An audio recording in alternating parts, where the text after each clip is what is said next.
Welcome to the January 8th Selectmen's meeting, excuse me. Next meeting will actually be January 22nd, if I forget to mention that towards the end. Wish everyone a happy new year, everyone present here and out there in our audience on TV. Before we get started, if we all could rise for our invocation and our Pledge of Allegiance.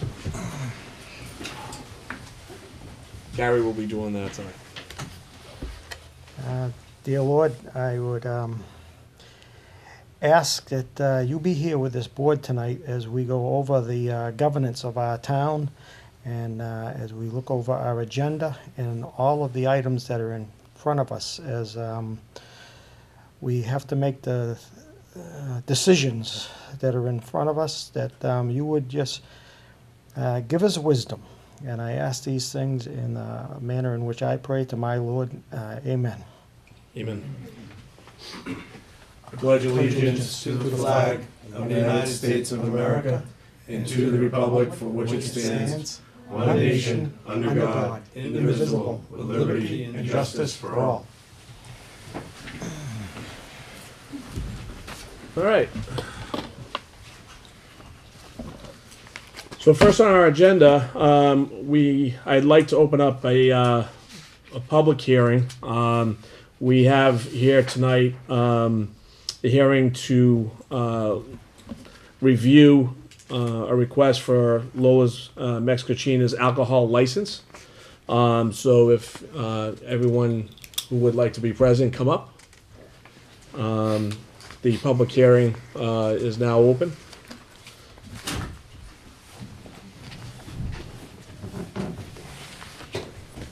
And what we're going to be doing is we're just going to have a discussion, within the board first with our applicants, and then if there is any other questions in the audience, we will open that to all questions for those present. So first, gentlemen, good evening. If you could introduce yourselves first. Jose Pineda. I'm like the head cook and manager at the Lola's Mexico Cocina. Okay, Jose.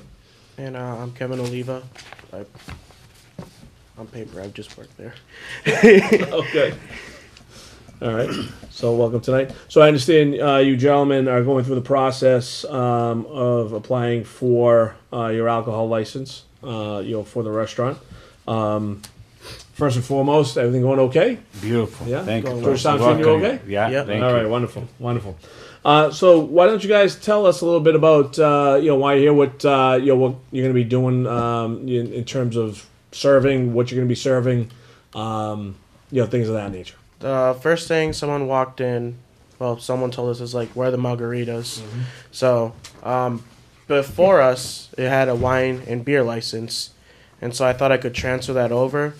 But there was some, it doesn't really transfer for liquor. So I decided to do full liquor license. So I can do all the spectrum between liquor, beer, wine. That's our decision. We wanted to do that.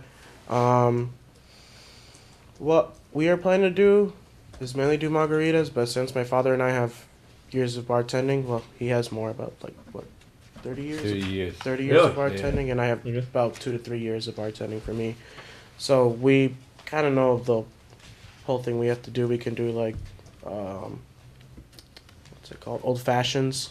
We can do Moscow mules is another thing we can do. Margaritas is definitely on top of the priority list for that.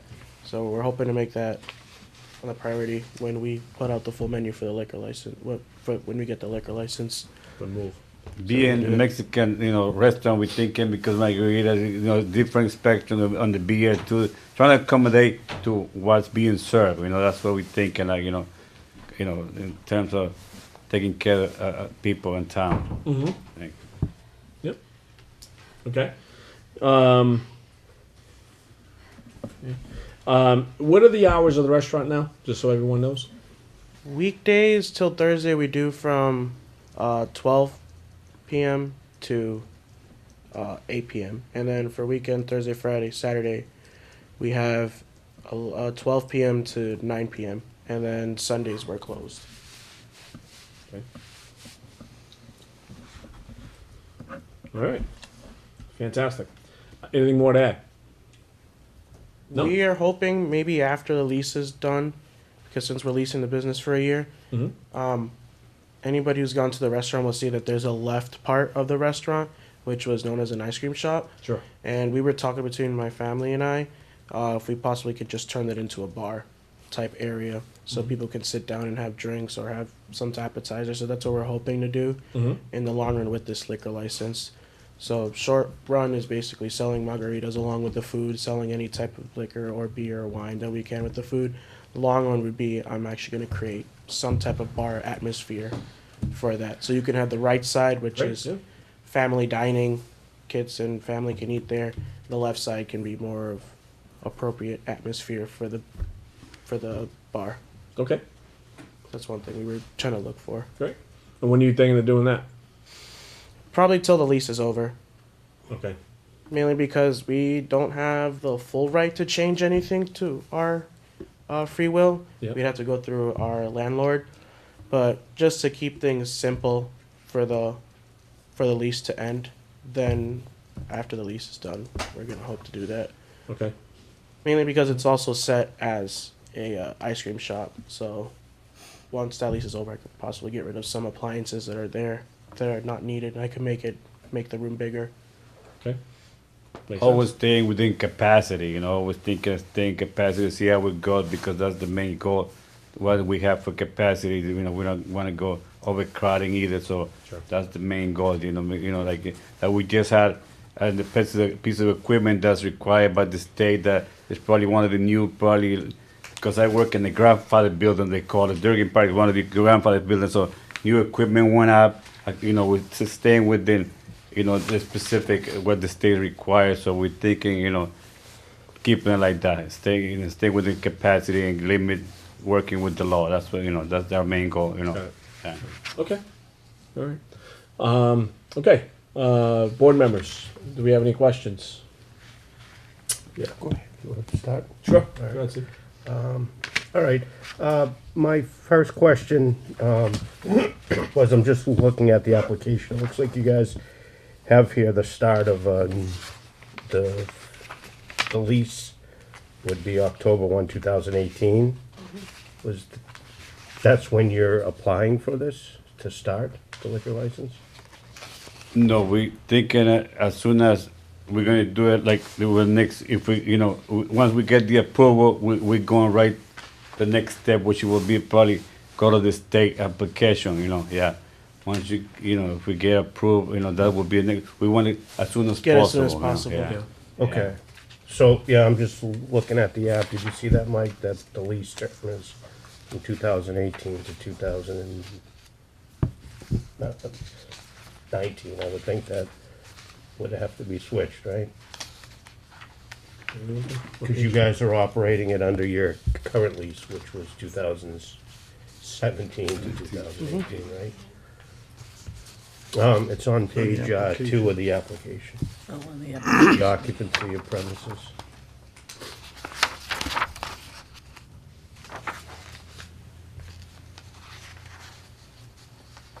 Unless you made a mistake on that and was it supposed to be October 1st, 2017 to September of 2018? Occupancy of premises.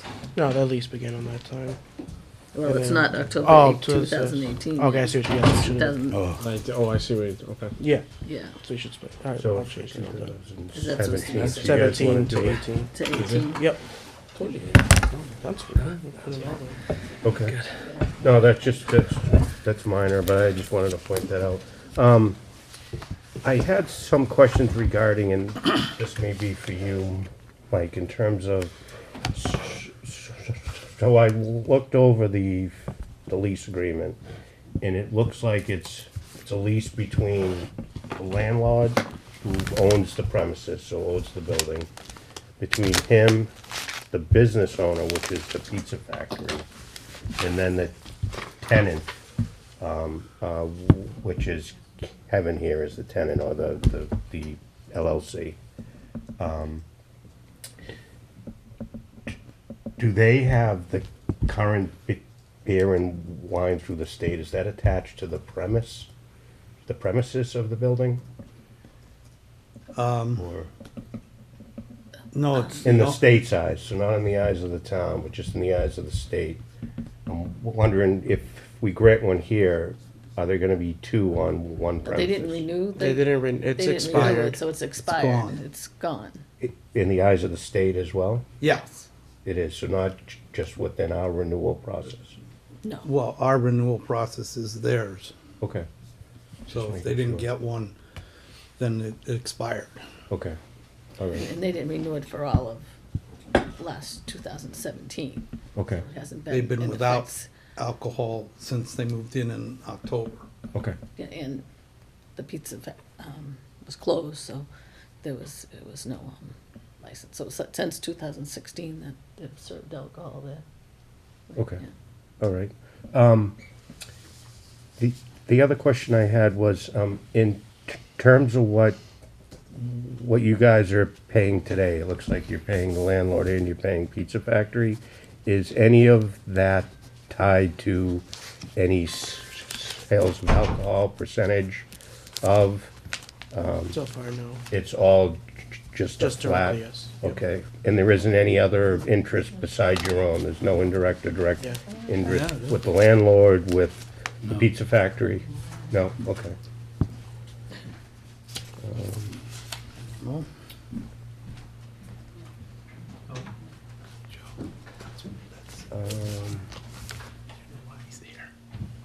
So, are you guys familiar with all the tip certification, all I'm working that on that right need now. to do?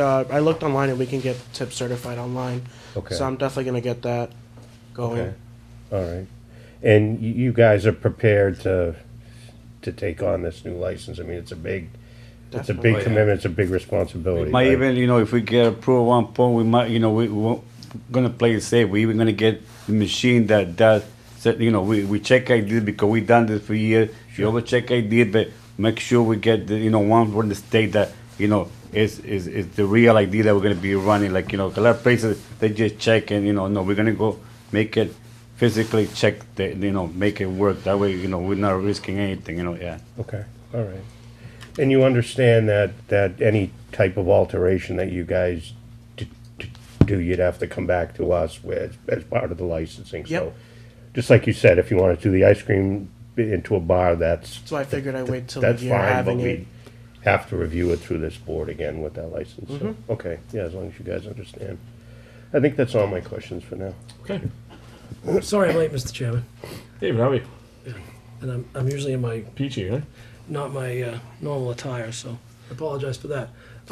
So I thought you had to be tip certified in order to get the license in the first place.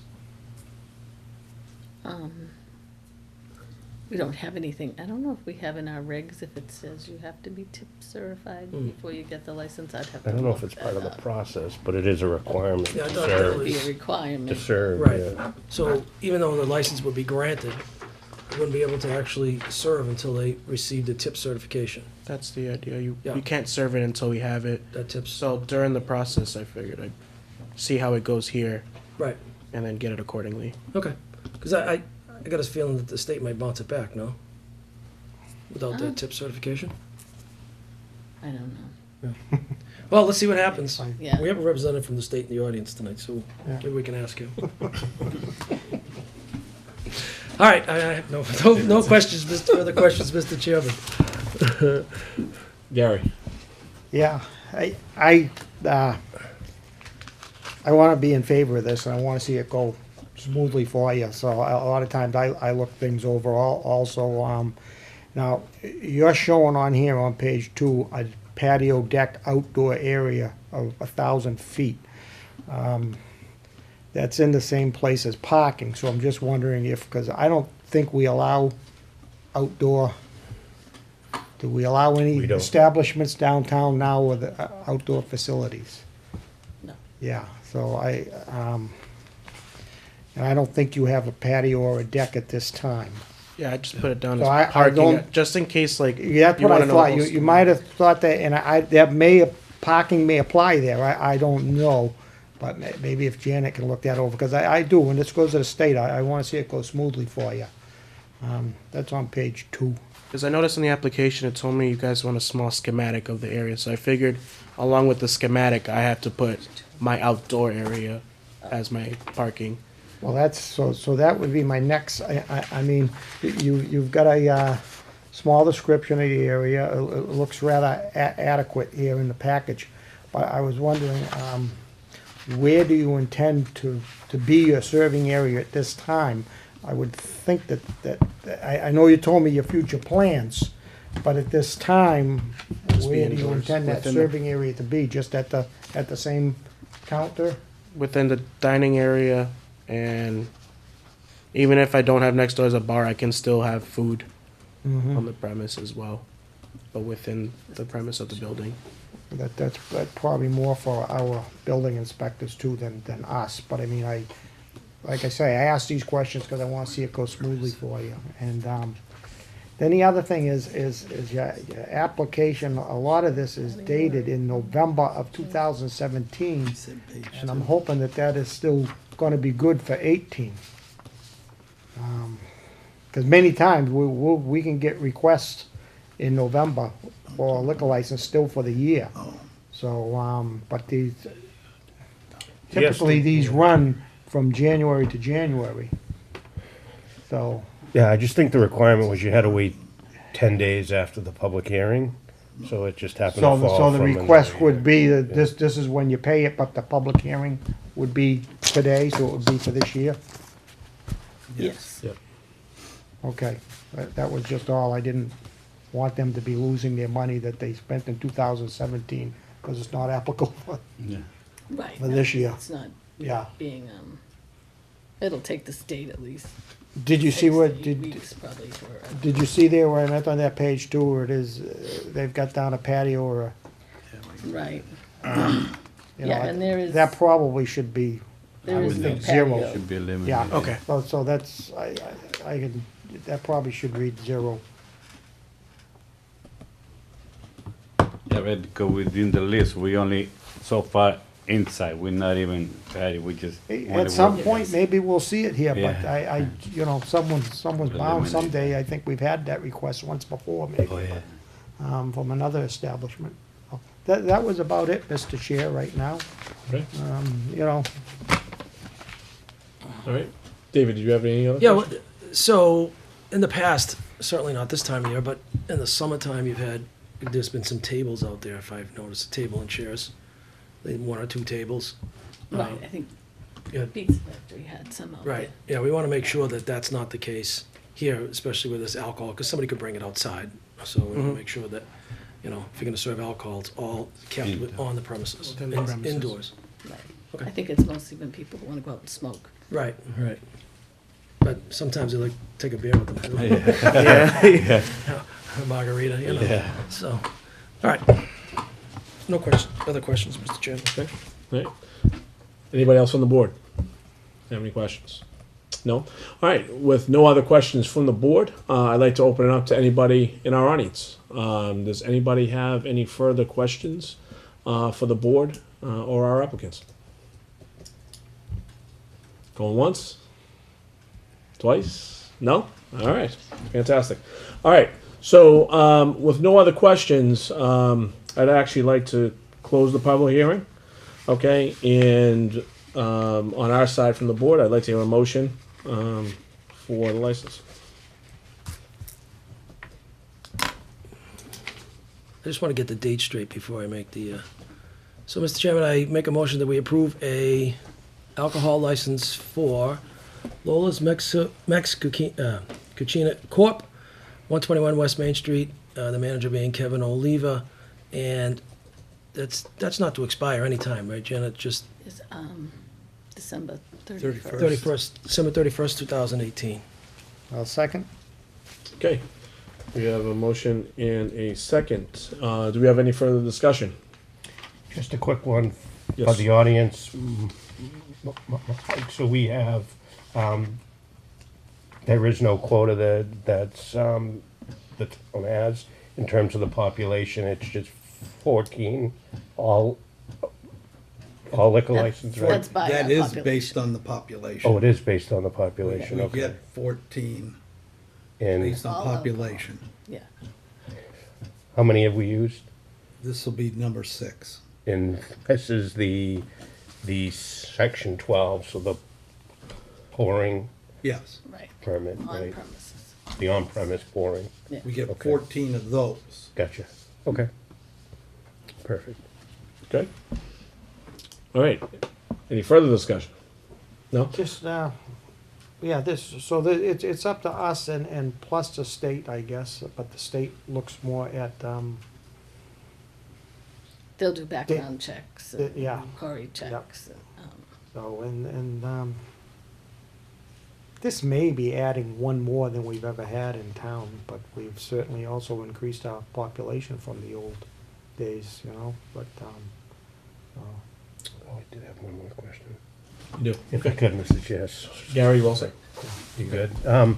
Yeah, and again, it's only procedural. I don't know if this is a big deal or not, but the church that's at the corner, are they considered a church underneath the state laws that say that you have to send them a letter as an abutter because they're within 500 feet?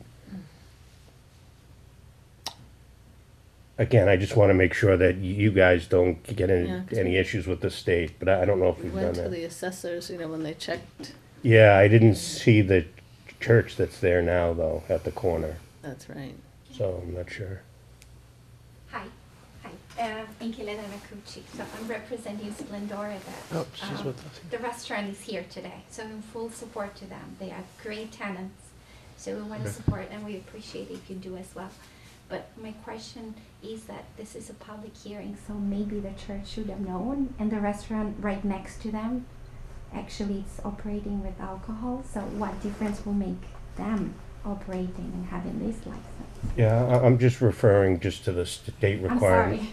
Yeah, no, that's a good question, and I just happened to go through the state regulations, and they said, I mean, it's existing now, right? It wasn't existing before, when the spot was in, right? So, it's a written notice, and again, I don't even know if they qualify as a, There was something as a sent church. to that address. And the abutters Yeah, there was, were notified, but I don't know if it may have been more to the landlord than the, look at that, the list. there's a listing here. I don't think I remembered that's a church. yeah, I think I that don't all think we the have to assessors agree picked it on up that it as a wouldn't be church. detrimental It went to a to that 14, business. 14 North Street.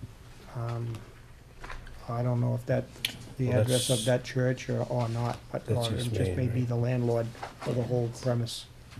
But I would say that's the 14 North Street. I would think if that was sent out, then whoever else needed a letter, at that time got it. But there is a section for schools and churches, and that church is not listed. Yeah, so So again, as that's you just said, it's, procedural, yeah. There's all types of different things for churches and. Yeah.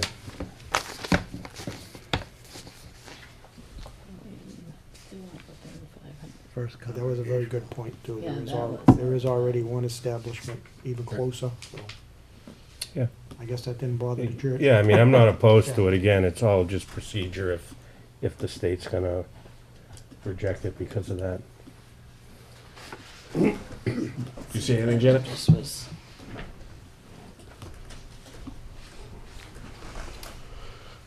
just this map she has doesn't have the numbers on it of the addresses, so.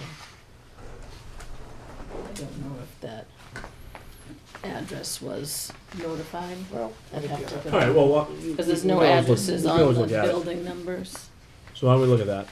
Just make sure, we have it out there. yeah. Okay? All right, any other discussion? I just have one thing. So in order to fix that date error on my part, do I just send you a new one or bring a physical copy? You can just change it on here. Okay. All right, I've sure. made the changes on the form, and I think that'll be fine for them. All right, so I just want to make sure. All right, thank you. Okay? Okay, everybody?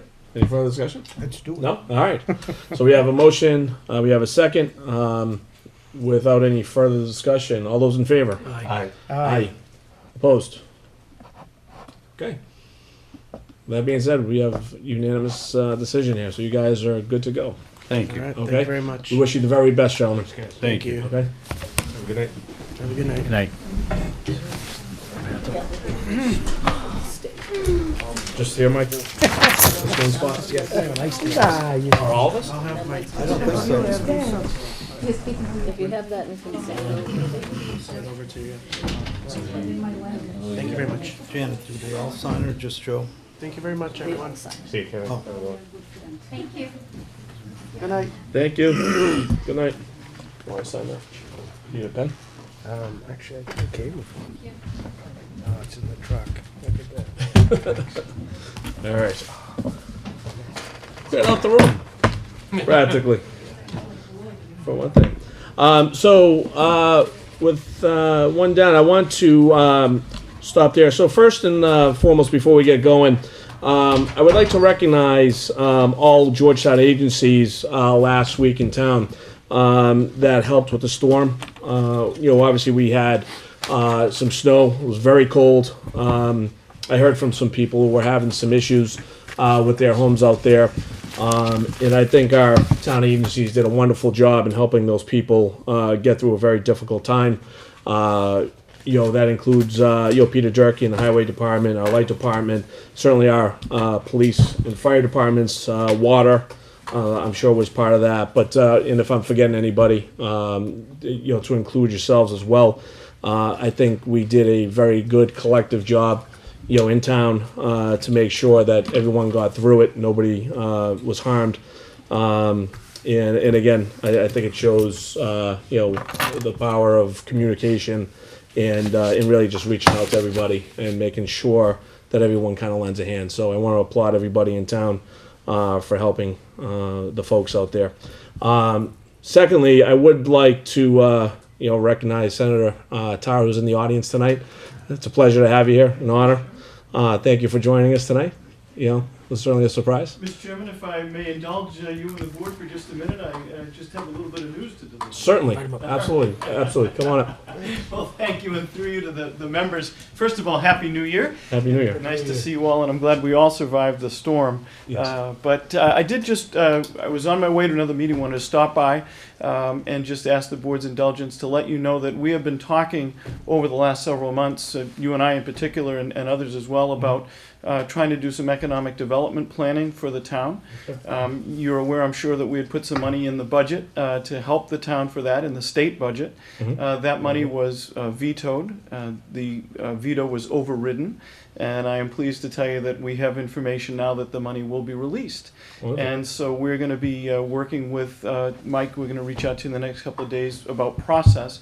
But both Representative Mira and I wanted to work to try to give you some resources to try to develop a way to look at how to expand the town's tax base to include some more commercial revenue as opposed to relying heavily on residential taxpayers. So that money should be forthcoming. We're very glad to have worked with the board to be able to identify that goal and to hopefully provide some resources to be able to move forward. How exciting. Thank you so much. Thank We you. really appreciate you coming by to give us, the news in person. Well, That's my fantastic. pleasure. It's always good to see all of you, and I thought I'd just stop by. Wonderful. It's one of the rare occasions to see Selectmen surface without a tie. Yeah, I knew it. I just knew it. Really enjoying that, to be honest. If I knew you were going to be here, I would have had my brand new suit and tie. It's the first meeting I think in 9 years I haven't worn a suit and tie, or at least a jacket and a tie. Happens to all of us Jacket, at one time dress- or another day. yeah. Don't worry. I was clearing ice dams, just to let you know. I understand. Did you just get in from Florida just 2 seconds I was in Florida again. I went from 70 That degrees was to 40 this. degrees in Florida. Oh, it was really cold. If only JetBlue could do better than just as good as Peter Durkee, I would have been home 2 days early. That's all right. Well, I won't take any more of your time. I just wanted to stop No, by if- with that if you news could, and just Thank say thank you and Happy New Year to everybody. Gary, good to see you. too. Thank you. Happy New Year. Good to see you. I'm glad you're back in one piece. Thanks, Senator. Steve. Thank you so much. We will be in touch with you. Yeah, happy to do it. Okay. All right. All right, thanks. No, you're very busy. That's okay. Thank you. Look forward to your phone call. We'll be in touch in the next couple of days. Absolutely. You know, with, all those, links, for folks to kind of look into in case they need some Yeah. services. That was really helpful. I sent it out, so thank you so Information much. in those situations is Right. important. That's what they Everybody need. wants to know where to call. And literally, I forwarded it that night, it was fantastic. Great, all right, well, we'll keep it coming. Thank you. Hopefully we won't have any Appreciate more that. storms. I'm not gonna figure that out. I think we have at least 2 or 3 more coming, if I know New England, so. All right, well, have a good night. Thank you again so much for coming. Good to see you. Thank you, Senator. Thank you. Sick again. Just a cough. All right. Well, that's exciting news. That's great news. Yeah, that's wonderful. Yeah. It's wonderful. We have a lot of exciting things going on. That'll certainly help. So anyway, we also have Chief Mitchell in the audience. Chief, why don't you come up? Good evening. Good evening. Just before I get started, I just wanted to bring attention to the board on a couple of things. First, publicly, I'd like to thank the residents for assisting us in clearing hydrants, and also the firefighters for the work that they've done, along with the water department collaborative effort to clear hydrants, especially when the snowbanks are very high, and along with the highway, as with the equipment to knock down some of the banks. I'd like to say thank you to everybody. The other day in the mail, I received a donation from Michael and Melissa Paglia from One Patches Lane for $1,000 to the fire department. Wow. We'd like to thank them publicly for their generous donation to the fire department. We're going to put that towards, it's just scheduled today on January 27th, ice rescue training.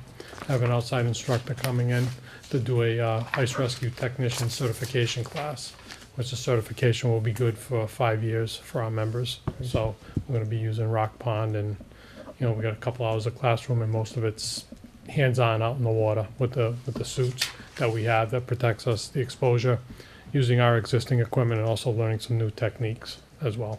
Great. So, Well, thank you to those folks. yes, thank you. For Yeah, that donation. very That's generous. fantastic. Very generous. And the reason I'm here tonight is just looking for the board for support. Last month, the firefighter grant program through FEMA, the AFG grant, opened up. We were looking at, as an individual department, our air packs, SCBA, self-contained breathing apparatus, and our cylinders, which our cylinders in the next couple of years are going to be expiring because they were good for 15 years through DOT regulation, and we can only hydro test them every 5 years, but they're only good for 15 years. So when the SCBA cylinder gets to 15 years, once we drain it down for use, we can't refill it. We have to discard it. So we have a bunch of bottles through our department, and it'll start to age to come to that in 19. And through capital improvement, I was asked when I first started to break it up, so we don't look at the same allotment 15 years down the road. So moving forward, our SCBA packs are aging. They're coming up on the 15 years mark. They get flow tested every year because of the standard requires it, and we also, for safety reasons, have them flow tested every June. So they all passed. And if there's any minor repairs made to the air packs, they're done on site, in-house, by our vendor. So what we're looking to do, and this came up in a general conversation with the AFG grant, is we're looking to partner with Groveland and Newbury and do a regional grant for SCBA's and cylinders. We feel that we would have a better shot on a regional than going it alone, because we were going to put in for it anyways. So basically right now, and I'll just give you a little background, the firefighter that's writing the grant is a member of our department. He's also a member in Groveland. So he kind of has knowledge of the two departments, and we brought in a third partner because it's going to be Groveland, Georgetown, and Newbury, and we're kind of all in the same boat. as far as with our packs are aging, our cylinders are aging. So we have quotes from our vendor, IPS, for SCBA's and cylinders. We're probably looking at a total grant of almost $1 million. It's gonna be pretty close to that. Our take in this whole thing is gonna be 300, the quote that I have in front of me, which is the quote we're using going forward, is gonna be for SCBA packs and cylinders, would be 32 packs, and each pack comes with its own cylinder. It includes a mask, buddy breathing capabilities. So if a firefighter gets in trouble and his tank is low, the next firefighter can hook into it, has more air, and kind of equal them off. And also what they call and this is some fairly new technology over the last 5-6 years, what they call a Pac Tracker. There's a sensor on the air pack, and you have a device outside that you can track the packs inside the movement. And as you get closer to the pack, it's kind of like makes the noise gets higher. So that's kind of from an incident commander's standpoint or a safety officer's standpoint. So we can kind of track people from the outside while they're on the inside. So this is what the pack's going to include. Though that whole, with the pack, the bottle, the mask, everything I just listed is about quote is $279,488, and that's for 32 air packs. And then each pack will have a spare bottle. That's standard. So there's 32 bottles. It's another $31,968. So the $456. I'm sorry, is where we get the total.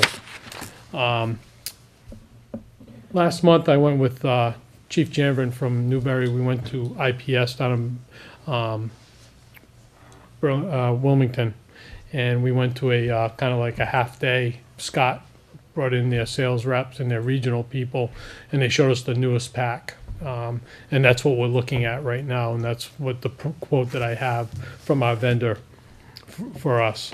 Some of the new things that we're going to be able to do if we're fortunate enough to be awarded this grant. Our packs right now, if we have a low air alarm, it goes off at 25%. That means the bottle has only got 25% left.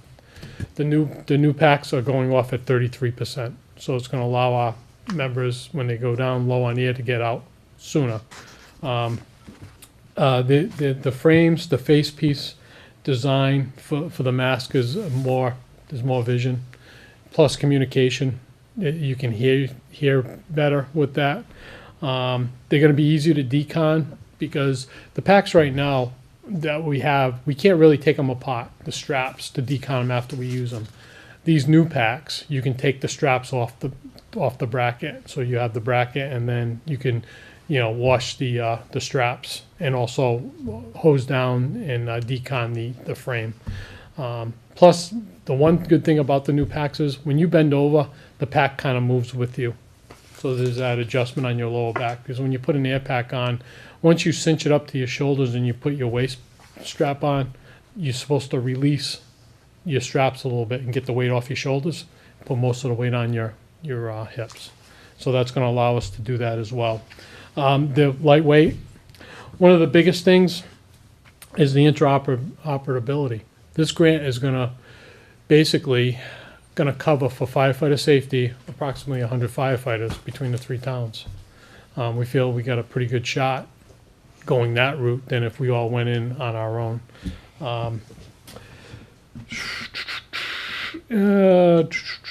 Flow test yearly. One thing about the grant is when the three chiefs got together, we kind of came to an agreement that Georgetown would be the host community with the approval of the board. Basically what that means is we'd have to, there's going to be a percentage that the towns are going to have to kick in, and we're looking at 10%. If we were awarded the grant, our portion would be 10%, which would be about $31,145. We would end up fronting all of the percentage and then would invoice out Newbury and Groveland. So that would be kind of just sending a bill out for that. So, Chief, when you say that, so it's 10%, which is 31, that is split between That 31,000 would be our portion of the 10% our of the. being Georgetown, Yes, or, yeah, Georgetown.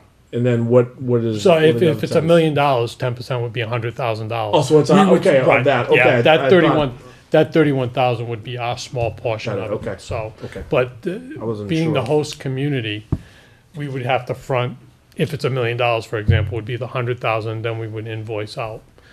We have an MOU drawn up that would have to be agreed upon by all parties, so that way there, we would go that route as well. And that's why I sit here tonight looking for your support and also a signature for the MOU. I know Chief Janvrin and also Chief Lay tomorrow night are going in front of their boards respectfully to ask for the same thing, so. Okay. That's all I have. That 10%, chief, is paid out how? Would be a Yeah. capital, probably a But capital. I mean, at the time of, like, when does it have to be paid out? Well, I would think when the grant money's released, we When would it's have to, released? right, yeah, to pay the bill. And what is that decision made? Do you know? I mean, do you have? The AFG grant, they opened up in December, it closes the end of the month.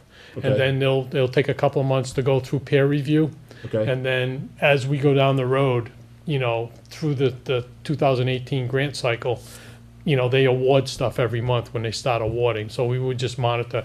Usually from past experiences, when you get a grant through AFG, they send you an email and start asking about your banking information. That's kind of like the unofficial.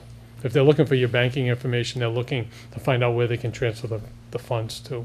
One thing I do plan on doing, once the grant has been submitted, is reaching out to our friend Senator Tarr's office, Representative Mayor's office, and also Senator Warren and Congressman Moulton, looking for support on this. I know in the past, firefighter safety, they're very supportive of this, so I'm gonna be looking at all four, on the state level and also the federal level for support on this. Chief, I'll be in Washington next month Okay, at some point. I think Yep. it's either end of February or beginning of March. And I stop by and visit with them. yeah, So absolutely, so yeah. If I have the Yep. information, I'll pass that along. Yeah. We need that support. Yep, yeah, definitely. And, I've got a couple of contacts through these offices that I have through other grants that I was told, recommended highly that you reach out to your state legislatures and also your federal legislatures to get some support. So I will plan on doing that. Once the grant's submitted, and I'm going to make the case for them to get behind this. Okay. So, quick question, Mike. We would have the 100,000. Where would we charge that to? We would just take it out of cash flow initially, Right. but I was trying to look to see, because we have bottles in the CIP this Yeah, year, yeah, right? yeah. Was it There's 20 grand? Yeah, 20. So if it gets appropriated, we'll have 20 of that 30, Right. So we'd have to take that out of reserve fund probably, probably. or free cash if we know by then, at the end of the cycle Yeah. next year. Yeah, got it. Well, This year. before yeah. May, yeah. Right. Before May. Right. That's why I was asking for the timing. I wasn't, Right. Yeah. wasn't sure. All right. Well, I just, if I can, Mr. Chairman, Sure. I think it's awesome that we're collaborating with other departments and other communities. Gary and I Agreed. been Yeah. around for 9 years now. We've been trying to do this as much as possible whenever it arises, and I think this is fantastic that the three chiefs have collaborated. I know that other departments have too, but this is great. Yeah, basically, we all know we're in the same boat. We can't do this job alone, and then if we have an incident in Georgetown of any magnitude of significance, you're going to see mutual aid companies in, whether they're covering the station or they're on scene, depending on what all our staffing models are at the time of the incident. So, Right. I mean, this from an interoperability, which is big in the grant business, so to speak, this is huge. To be able to take 100 firefighters and be able to, if we run out of bottles on scene, and we need more bottles because we have a long-term scale incident that we need members on air, that we can go to a Newberry truck or go to a Groveland truck, and there's going to be bottles there, or another air pack. Yeah. I mean, that's huge. Also, if I may, Sure, Gary. you know, you'd also be able to go from one firefighter to the other Yes. if it was like of a rescue. So, Yep. so the fact that the three towns would have the Yep. same apparatus would be Yep. terrific, yeah. Perfect. Yep. Steve? Yeah, I think that's great. So how does this impact the CIP plan? You must be able to move up. Yeah, other well, things we that take, you- if, and, you you know, do. I will never make any guarantees, as far as grant awards, that's Sure. for sure, but if we were to get this, Steve, we would take what we have spread out over the next few years for bottles and once I get all my bottles, Yep. then I was looking for new air packs. That would all come off come off. Right, You know, right. we take that right off the table. Oh, that's So, great. which would be again, you know, a win-win for the town. Yeah, And, absolutely. you know, 31,000 versus the 311 and that's the quote for today. Yeah, When yeah. when I'm looking at packs, I think of 2021, Mike, if my memory serves me right, golly knows what they're gonna be. I mean, the price is gonna go up a little bit, you know, it What's the is. lifespan on those? Is it 10 The years? air packs per se, the standard recommendation is every 15 years. Or 15, Yeah, okay. the last time we got packs, I was told, was 2002, it was on a grant.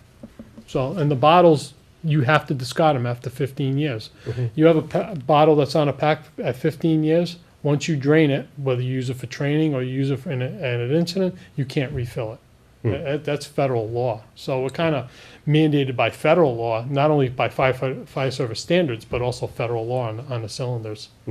So, and just the technology, as we all know, with anything, technology changes.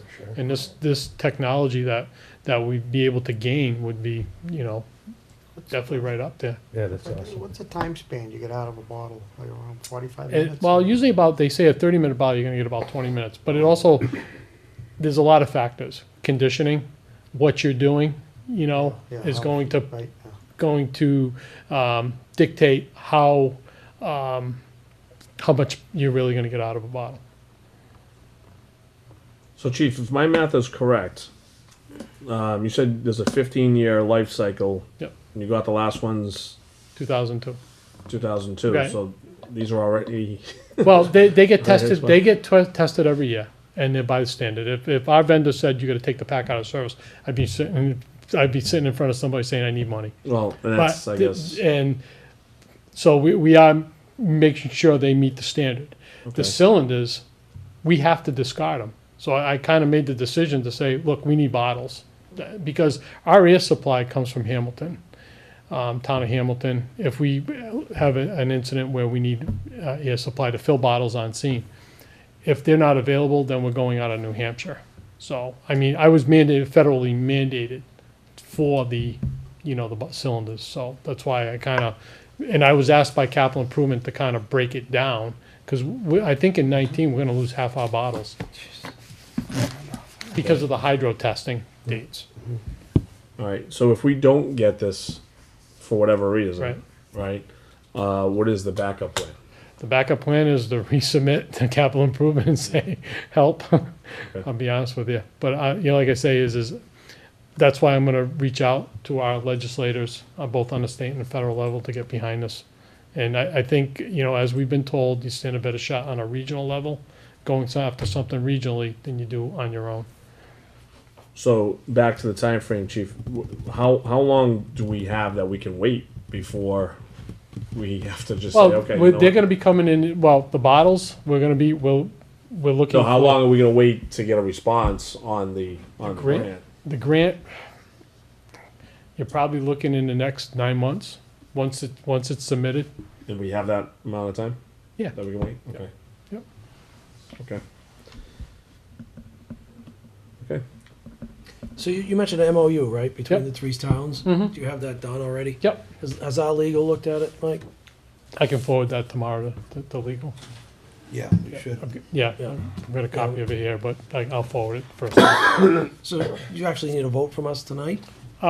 Support to go forward with it, if, you know, because like I say, is I'm gonna, going forward, I'm gonna need a signature, you know, to move forward with it.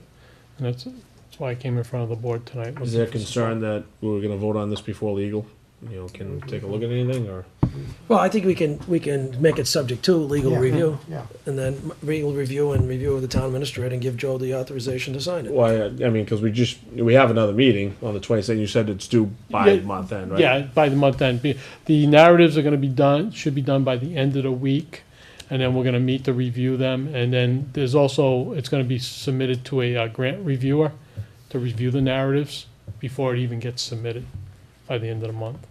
Okay, That's gonna, Chief Lane Groveland actually hired a grant peer, a peer reviewer to look at grants, to make sure we're hitting the marks that we need to hit. okay. I mean, can we make Subject the to- motion, sure. the subject to? I'll make a motion. I make a motion that we support the firefighters grant, I don't wanna say this here, firefighter grant presented by Chief Mitchell and the corresponding MOU, with the, Groveland, Newbury. with Groveland and Newbury Fire Departments, also subject to a legal review and a review by the town administrator. Second. Okay, we have a motion and a second, further discussion? Go ahead, Gary. Was that for the board to sign, or was I that? think it was for- wasn't just the chairman to sign? Yeah, It's just the chairman, Yeah, right? chairman or who's, I think it's just the chairman, wouldn't it be, Mike? or the procure. I sign grants too. Okay. Okay, So- so, either or, I might just put an or in there. I know, I was told that the finance director in Groveland would be signing on behalf of So I Groveland. put an or there. So, Yeah. I mean, whoever needs, Yeah, okay, I'll Whoever's- talk to Mike about it. And again, Mike, the 10% we're okay with? Yeah, Yeah, okay, we can move forward with that. yes. And again, just to understand, so the 10% we shell out, but then we bill back. right, yes, yeah, to the other two towns. All right. Okay, And all that you guys are getting hit with in terms of appropriation, you just need another 10, right? Because we already Yeah. have 20. Right, yeah, that would be, that's gonna be on the docket for, 20 hasn't been approved. it'll be, well, No. Oh, it hasn't been It's coming forward. town for- meeting. Oh, Town okay, meeting. I Yeah. got you, okay. Yeah. It's in the So it has to be CIP increased. request. Mhm. Got you. further discussion, gentlemen? No? Get that, Janet? And listen again if I have to. All right, so we have a motion, we have a second, again, any further discussion? Okay, if not, all those in favor? Aye. Aye. Aye. Opposed? Okay. Great job, Thank you Chief. very Yes, much. Chief, Thank thank you you very very much. much. Appreciate it, gentlemen. Good job. Have a good Thank night. you. Peace. Thank you. Wait, can I, before the chief leaves, he's gonna shoot me, but congratulations are in order. Someone got married right before Christmas. All right, congratulations again, Oh, Chief. congratulations. That's wonderful. Thank you, Gina. When I went to Nashville, now my wife and we've been together for 10 years. 10 years, 3 months, so Nice. we planned on getting married, and surprise, we did. That's awesome. There you go. No, Surprised congratulations. a lot of people. Thank you very much. Congratulations. She Yes. supports me, and, we're very fortunate, so, but thank you. She puts up with me, right? All right. So, All right, so why don't we just go to the top? Let's approve the minutes if we could, our December 18th meeting. Does anybody have any questions regarding the minutes for December 18th? Mr. Chair, I Sir. move to approve the minutes of 12/18/17 as presented. Okay. Motion, we have a second. Okay, we have a motion and a second. Any further discussion? All those in favor? Aye. Aye. Abstain. You abstain? Okay. Got that, Janet? All right. Okay, under new business. So we're gonna, Mike, open the annual town meeting and special town meeting warrants for May 7th, 2018. If I'm not mistaken, that's open until what? You wanna give us some feedback on that, just so we're all on the same page? Well, we normally keep it open for, by policy, 6 weeks. But the 6 weeks from today is President's Day. So we'll leave it open 7 weeks this year. Okay? So that would be, plus it's the night of a meeting. February meeting. What, February what? Calendar. 26th. So it'll be our second meeting in February. Yeah, second meeting in February. Yeah. Okay. We don't need that date at this point, right? Or do you want that? Well, it should let the public know, because it's primarily for submission of petition warrant articles, so they have to get it So you in. want that in the motion? Yes. Mr. Chair, I move to open the annual town meeting and the special town meeting warrants for May 7th, 2018, tonight, January 8th, 2018, and to stay open until February 26th of 2018. Second. Okay, motion and a second. Further discussion on the floor? No? All those in favor? Aye. Aye. Aye. Warrants are officially open. Okay.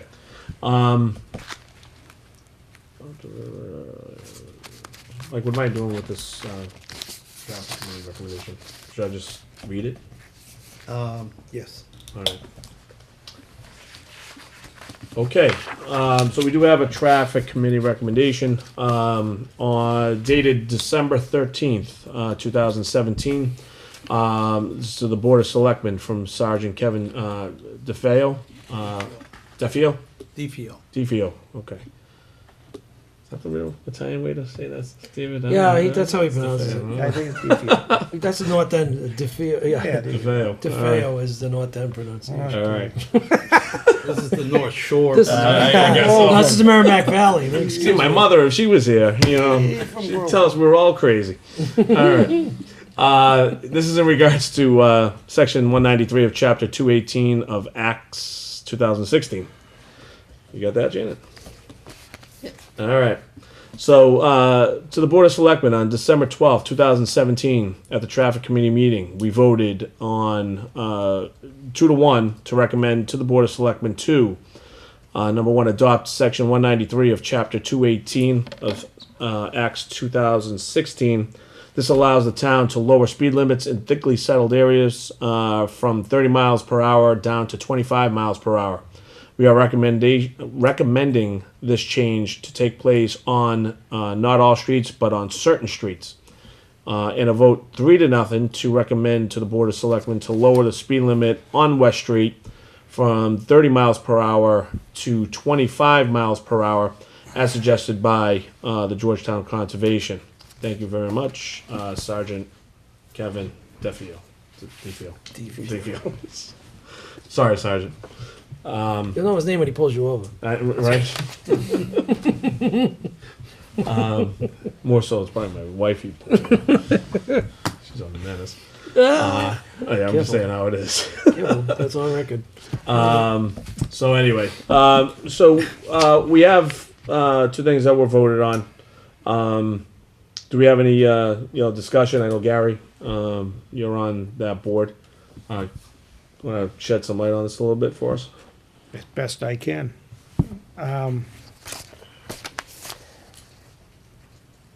It was a lengthy meeting. It was attended by Chief Cudmore. We had previously voted the first one. Well, we didn't vote it.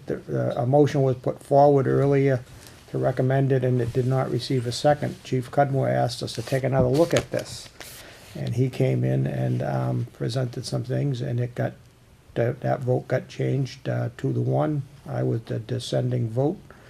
And I'm not sure at this point if you're asking us to vote on it or if this is just coming forward, because I did make it known that by the time we voted on it, I wanted some more information, especially on the second vote, because I was told that this also comes from the Department of Fish and Game, whoever that federal ones is that does the turtles that we've talked about before, because the West Street is basically because of the turtles. Yep. And I was told that all that information is here, and I said, well, I would certainly hope that the board has that information before we vote on it. And just some other things that did come up, and that is do we know where the thickly settled Well, areas that's my are first in question, town? right? And I think we were supposed to reach out to Merrimack Valley Planning to see. I will tell you, one of the reasons I didn't support it was because I felt that, not sure if I'm in favor of it or not, but if I were to be, I would rather see it go to all streets. Because if it, by doing it this way, what we would do right now is we would just post the streets that we want changes on. We would not be posting any other streets, so like West Street would be the only one that's getting recommended at this time. There was some fear the first time around that we might be inundated with requests to lower a lot of other streets to 25 that are now probably posted at 30. So just, if I'm understanding it correctly, if the vote were to do all streets, what you would do is you would post each entrance of the town. I don't know if you've been into any, Newburyport, I know has this posting. There's a special sign that you would post on the entrance into town that says that we've adopted this. Unless otherwise posted, it's 25. It's kind of confusing, because as you drive into Newburyport, you see this sign that says 25, and unless you know the law, right after it, there's a sign that says 30. And you're like, what do I do? I just read a sign that says go 25, and here's one that says 30. But I guess we'll all get used to it as this thing gets adopted by more and more towns. So that's about the, I'll take any questions if you've got any. I don't know whether. Is this something that we have to vote on and approve for I think, this to work? I think you're being requested by Chief Cudmore to move this forward. I would have hoped that, like I said, that he'd been here and that we had the information, because the information that we received there was that there was also, this was requested by several others other than just Georgetown Conservation. Well, what is the purpose of? Has something happened, or I mean, what is the purpose of lowering the speed limit? It was a law that was enacted by one of the first things I think Charlie Baker did, and he enacted this law that allowed towns before that the state pretty much sets your speed limits, and this is one of the things that if you know our chief, he's very legalistic, and he doesn't want any speed limits in town that are not legal. Some towns may post a speed limit at a certain speed, but unless the state has said that's what it can be at, it's not really legal. Does it mean it's not enforceable? I think you can still enforce it. You can probably just can't write a ticket. And you know, So- if someone oh, challenges a ticket, So are we saying that the speed limit's 30 miles an hour per hour, but the state wants it at 25? The and we state still wants have it, the the 30? state wants it to be up to the individual towns and cities, that if they want to knock the thickly settled speed limit from 30 down to 25, you can do it through a vote of So your, it's still our option, okay. yes, through a vote of your Board of Selectmen. Okay, And so I agree with you, Gary. I think the first one is very vague. You know, we have to know exactly what the densely, Yeah. thickly settled area is. I mean, I'm sure we have a couple in our minds that are probably obvious, but yeah, we probably need to be specific, on those. Just like the second one, specific to West Street. So I think that's certainly too vague for me to cast a vote. Yeah, I would tonight. have no problem if we put this off and ask for, more presentation. If you want, I can bring in some of the information that I got, pass it on to the selectmen. And perhaps Chief Cudmore may want to come to, like I said, that he was kind of concerned. One of the questions he asked, he says, Gary, you didn't vote to lower it to 25, but then you voted to lower West Street. Why would you do that? And I said, because you're telling me that you've had these, I think it was three, I think it was a conservation, fish and wildlife, and then whatever that one is for the animals. There's another one, a more federal one. And I said, if you present that to us, then I can vote, because I said I'm going to be voting on this again. So basically, that vote was just to present it to the board. And I sort of told them the same thing. I think that if you're gonna do it for the whole town. It would require, new signs at the entrance, but you wouldn't have to change any other streets, because, it was kind of agreed that we were gonna keep them as presently posted. Yeah, well, we're talking about turtles. But then if I there's mean, other streets, like, we did discuss cul-de-sacs, a lot of the cul-de-sacs are not posted. If we did it that way, that would drop cul-de-sacs from 30 down to 25, without having to post it, because it would be posted when you come into town. That's my understanding, so. Okay, any other comments on the board? I think there's two issues, right? When you said there's two issues, one, they wanna lower just West Street. Yep. So that, if we're in favor, we can do that now. The No, other- you can't unless you enact this. You have to, why is West Street a thickly settled area? No, because see, in order to go, you'd have to enact it as above. If you Yeah. don't enact above, So then you you can't have can't one do without the anything other? with West Street. I thought it was only state roads that they dictated the speed limit. I thought it was just 133 and 97.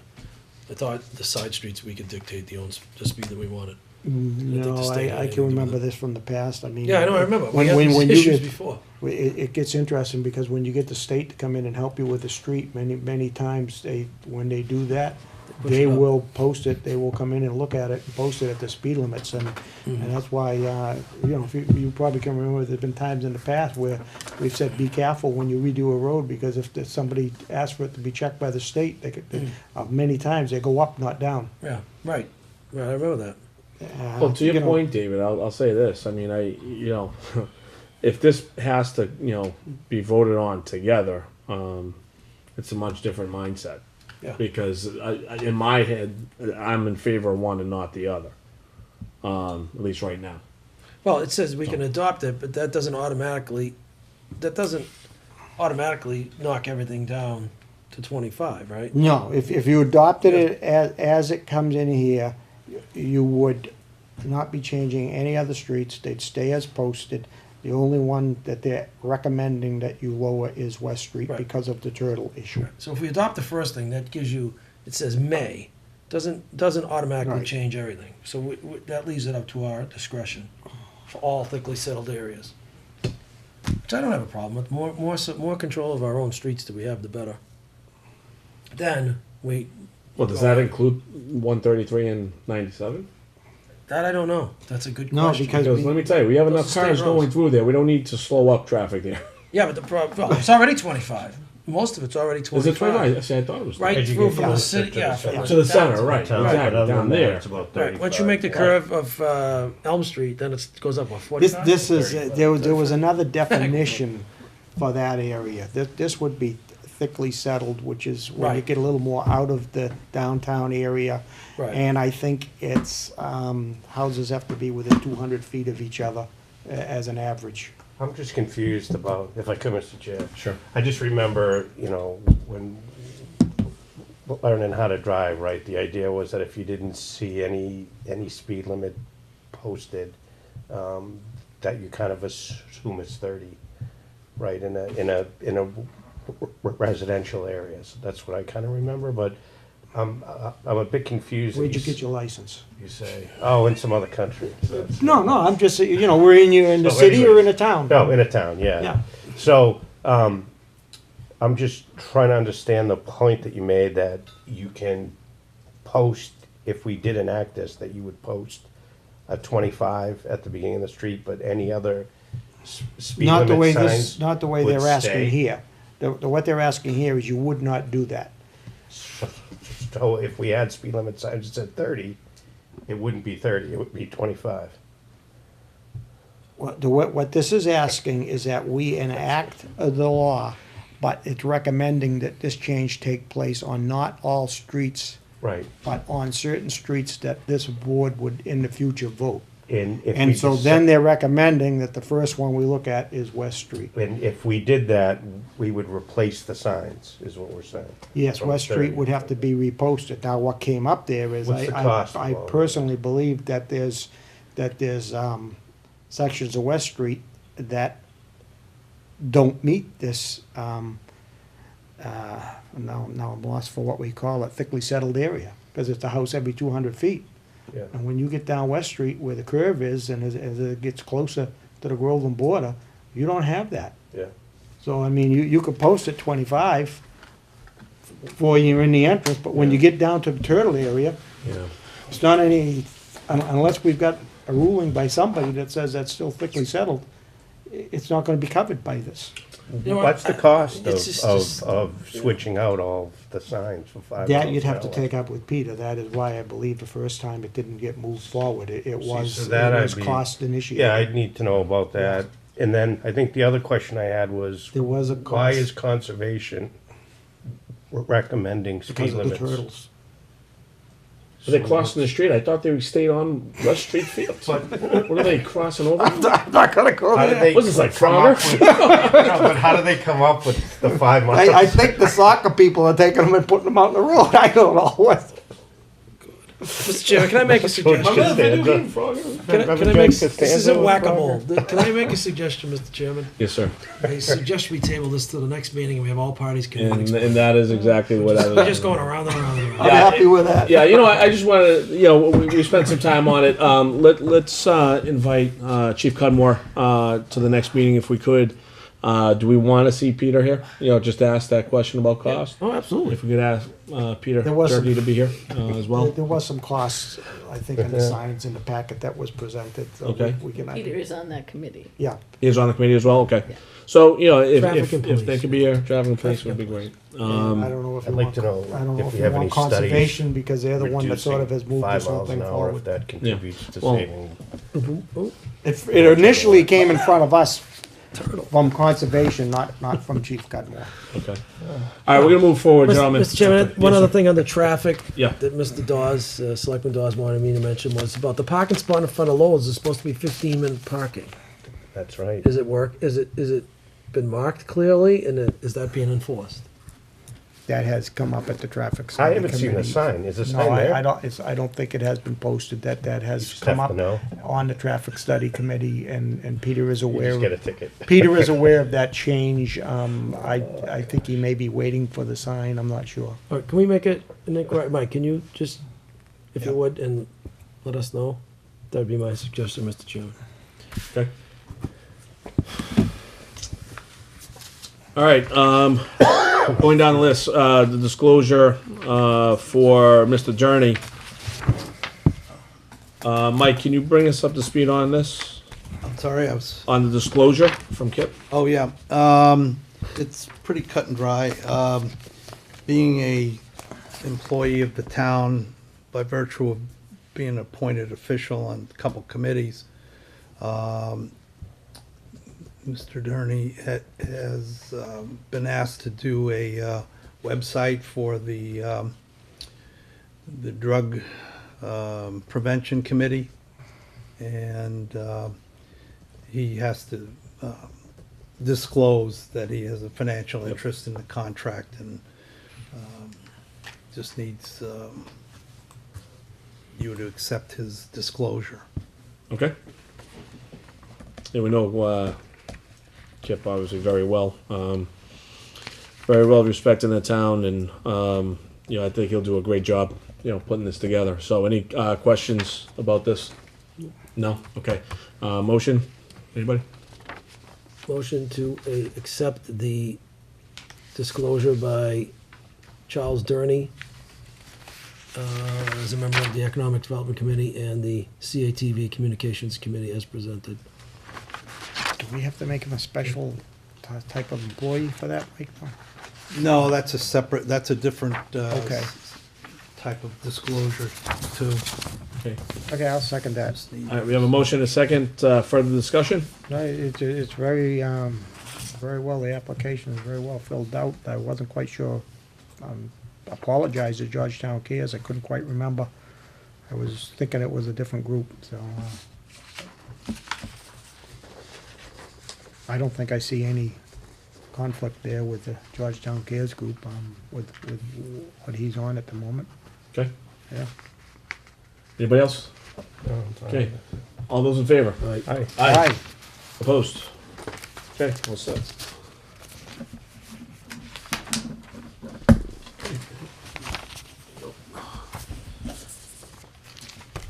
Mr. Durney, good luck with that. No, you'll do a great job. All right, so plastic bag ban for discussion. Okay, so there have been a number of towns, including Melrose, actually, who recently, went to outlawing plastic bags. Okay, within the town. Ipswich, too. Yeah, I have a list here. There's 61 towns right now in Massachusetts, okay, that have done that. And this comes right from massgreen.org, okay? And, with that, there was some discussion with our townspeople that, maybe, Georgetown should look at this as well. Just to give the folks out in our audience an idea, some towns out of the 61 in city include Boston, Bedford, Gloucester, Hamilton, Ipswich, Marblehead, Melrose, Newburyport, Reading, Salem, Somerville, Wakefield, and obviously many more. Okay, doing some research, on it. Plastic bags, the reason why people are concerned about plastic bags and how many are out there when it comes to the environment, okay? They get into the soil, and this is right from the website, get into the soil and slowly release toxic chemicals that eventually break down into the soil, and that also leads to animals eating through into that soil and absorbing the chemicals. Not to mention they possibly could choke and die on the particles, from those plastic bags. Plastics in general seep into groundwater or surrounding water or a surrounding water source and ecosystem. It can cause serious harm to any species that drink the water from that seepage. So, and then there's also, concerns about, landfills, and plastics, how they break down, things of that nature. So for one, I'm one that does a lot of recycling. I believe in doing everything you can as individuals to protect the environment. I've done some research on this website. Again, it is massgreen.org. It's a very helpful site, to look at. But as we look at different communities adopting this, I think it is just a healthy, conversation that this town should have as well. And if it is something that we want to entertain, it would certainly help our environment. There are a number of different things that we would have to look at, okay, from the standpoint of doing away, with the plastic bags. I mean, who do we want to, target? Is it just retail? If it's just retail, is it the larger retailers? There are also, it says here, some municipalities target bags over 1.5 milliliters thick. Others target 2.5. Some target 3 and 4. Okay, so we'd have to figure out what kind of plastic bag, that we want to target. Let's see. There's also some other things here that I kind of don't want to get into right now because of the initial discussion. But I want to also add that on social media, there was a question that was put out there to the audience as far as, okay, would you be in favor of outlawing these plastic bags in Georgetown? We didn't get an overwhelming response in terms of a total amount of people voting, okay? But I think we got enough where, man, I don't know, 95% of the folks, there were probably about 60 people voting, okay? About 95% of the folks said that they would be in favor, okay, of outlawing the plastic bags in, retail locations in Georgetown. So that was kind of telling for me, even though we didn't get a huge sample size. The sample size that we did get is it's a pretty big. Can I just ask who's we? Because you've been saying we a lot. We being who put it out there. I forgot who put it out there, Gary. So I'm sorry if I use we. We as a general statement. Whoever the person was, okay, that put it out there, the results, okay, were such that about 95% ish, I would say, were in favor, of all on that. So what I wanted to do is basically have an initial discussion, okay, about what we might be able to do, what we might be able to think about doing, okay, and this could be for the immediate future, it could be for down the line, who knows. I will say that one of our biggest retailers in town, which is Crosby's, right, has locations in Concord, Georgetown, Salem, Marblehead, Hamilton, Manchester. So as we worry about how this might affect our retailers, for Crosby's, Georgetown is the only community that hasn't adopted a plastic bag policy within the locations that they have. Okay, so that they have had experience getting around this for sure. It will not be, I think, difficult for them to adjust if need be.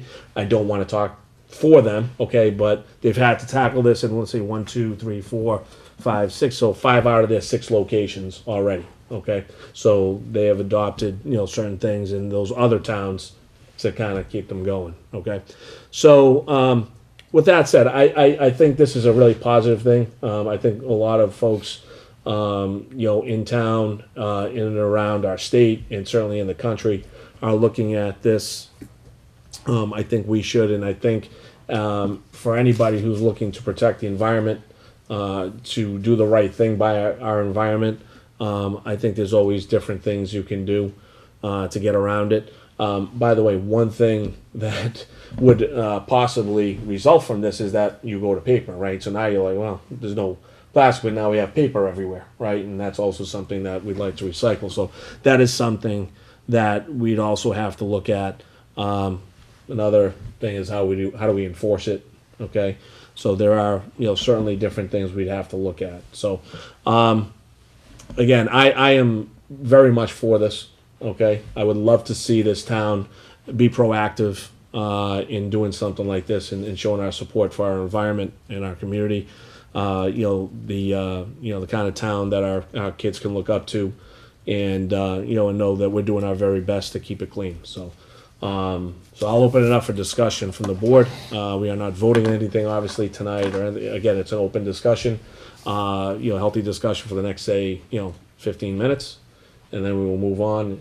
Maybe we kind of lay a path for how we want to proceed, okay?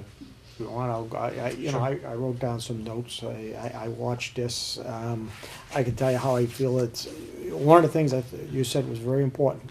As individuals, we should all be doing this. And Georgetown right now, I think we're perhaps maybe ahead of others for quite some time, because we've had the ability to recycle at no cost if you so choose. And I think one way that I've seen that a lot of have done, you mentioned how they do a lot of them that I've seen, it's been one-time use. That's many times how they associate with these bags. But for me, they're not one-time use. Sorry, that's what I use to line most of my trash receptacles at home. And if I can't use those bags that I think are going to break down probably easier, then I got to go out and buy plastic bags. And I think a lot of us are in that situation. Maybe not. But I don't know how one gets it from one area to the other. A paper bag's not going to work too well for that, I think, for most people. One thing that I'm not so much in favor of having to put mandates when we can perhaps encourage. And I think that's what we've done here in the past when this has come up. We've said we're encouraging of this, and I think we make sure. I think most of your retailers now, they have to provide an area for people to bring back the bags, because the bags they're one of the things that I know mess up the recycling equipment. That's why you see no plastic bags. They don't want people putting it in there because it gets wrapped around the pulleys and that, and then it puts them in a down situation at the recycling places. But I will say one thing that some other towns have also adopted, and that's bans on styrofoam. That's one thing I don't think that recycles well. I don't think that we're allowed to use styrofoam. I don't think it's the same type with the little triangle there that we can take downtown.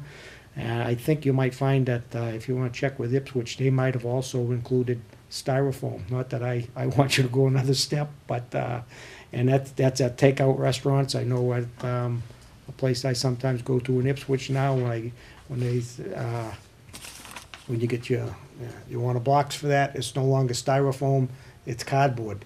And I think that may, to me, that, I'm not in favor of the bags. I think we just need to encourage, as you said, but the styrofoam, I think we could make some movement there. I don't see that as, I think the paper boxes recycle, and whether how that affects coffee, that could affect your Dunkin' Donuts and your other establishments that are selling coffee. But I'd much rather see us start on that end of it than the bags, because for me, they're not one-time bags. I reuse them. I know they end up in the landfill, but it's going to be a plastic bag one way or the other that it's going to get taken and put in that area. And I don't know how much, one of the other things we may want to know is, we're going through something now with Mellow. Do we know how much of what goes through there gets to a landfill, what gets to perhaps a trash to energy plant, and other things of that? I think there's a lot more that we could do on making sure we have some idea where things are going before we have to enact something on the retailers and on us as customers. So. Okay. David? I have no problem pursuing it. Wherever it takes it, Yeah. takes us. I mean, the only question I have is, wouldn't it require a town meeting vote, Mike, or is it a home rule petition from us? I know in other towns, they just had a selecting. I know there was one other town, it was the alderman. I'll have to look Yeah, into that. we should check that out, definitely. But no, let's see where it takes us. If it includes other things, fine. If not, I'm all for it. Okay. Steve? Yeah, I really don't have any thoughts on it right now, but I'm open to discussion and see where it leads us. Okay. Gary, I respect the fact that, you reuse plastic bags, and I think we all do, right? I'm one of them as well, right? But, there are things that I'm sure, and I haven't reached out to any other town or anything like that, and I don't know what Crosby's has done in other towns or whatever, but I do expect that they've gone to like those tote bags, now that you can get, so that those tote bags are the things that you'll go to a grocery store and they're filling those up, and those are certainly reusable, right? Those are I don't A know. lot of people have their own. Yeah, they have their That's own. what he's talking about. Yeah, Yeah, but I mean, there I've could got be a those in my- Crosby's I've tote got bag. those I in mean, my they'll charge truck. you like $2 a bag or something like that, but you can use them forever, and you don't throw them away and everything else. But even me, I was thinking about it, and I said, well, you know what? Can I live without these plastic bags? Because I use them in a bunch of different areas as well. And the fact is, I can. It's just a matter of changing lifestyle, changing expectations. You're gonna get plastic bags, by the way, because you're gonna go to the mall. All right, you're gonna go to other places. You're gonna have plastic bags anyway, regardless of whether you get them in Georgetown, right? Where this is a movement and a step for Georgetown and its residents to do their part, okay, in helping the environment, okay, and I think that changing lifestyle and changing the way you do things is going to have to be a necessary step, okay, to do it. But I think we can all do it, just a matter of changing, the way you do things. So, but anyway, we'll have some further discussion, about it. Mike, maybe you and I could talk about, what we would have to do. Certainly have more discussion, on the board if it's something we have to bring to town meeting. If we get to that point, then we have some work to do to make sure we get it on, warrant and everything. So, if there's any other, points, I'm going to be doing some more research. I'm going to try to reach out to some people in these towns, kind of get some feedback from them, especially, maybe Newburyport, maybe Ipswich, those that are closest to us, and kind of see what their thoughts were when they took those votes, and maybe even Melrose. I think Melrose was the last town to do it. And again, just kind of see what their thoughts were on it, see what their process was, and then we can go from there. Okay. Yeah, no, I think All that's right. good. All right, fantastic. Well, thank you for taking that time to talk about that. So, okay, next on our list, town administrator's report. Mike, would you like to talk about the wage and classification study? I would. Before we get into that, however, I just want to update the board on our current fiscal year budget. Where these numbers are as of the end of November 30th. So it's 5 months into the fiscal year, or 41% of the budget year. The first page indicates revenue collection, and we've collected 43% of revenue for the year. So we're actually twice ahead of last year, same year to date. So we're doing pretty. The revenues are more than on target. Some of these revenues, they come in at different times of the year. Some we don't book them until the very end of the year, and others, like motor vehicle, excise, the bulk of that is going to come in the next 2-3 months. So we're right on where we should be, or a little ahead for revenue. And as far as expenditures, it's only if you once again use 41% as a guideline, as long as you look at anything over 41% as a potential flag, and then you look at the line items, and you can understand whether we it's a seasonal expense, or like when we get into the debt service, we usually either pay that off 100% at a time or 50% at a time. So those areas are going to be, at this time of the year, and some of them are 0%. So if you look at the general fund appropriation line on the on the second page of the expenditures, we've spent basically 46% of the year's budget, and that too is nominal. There's only 3 areas that are really might need some action later on. On the first page of the revenue expenditures, we've already spent the tax title foreclosure money.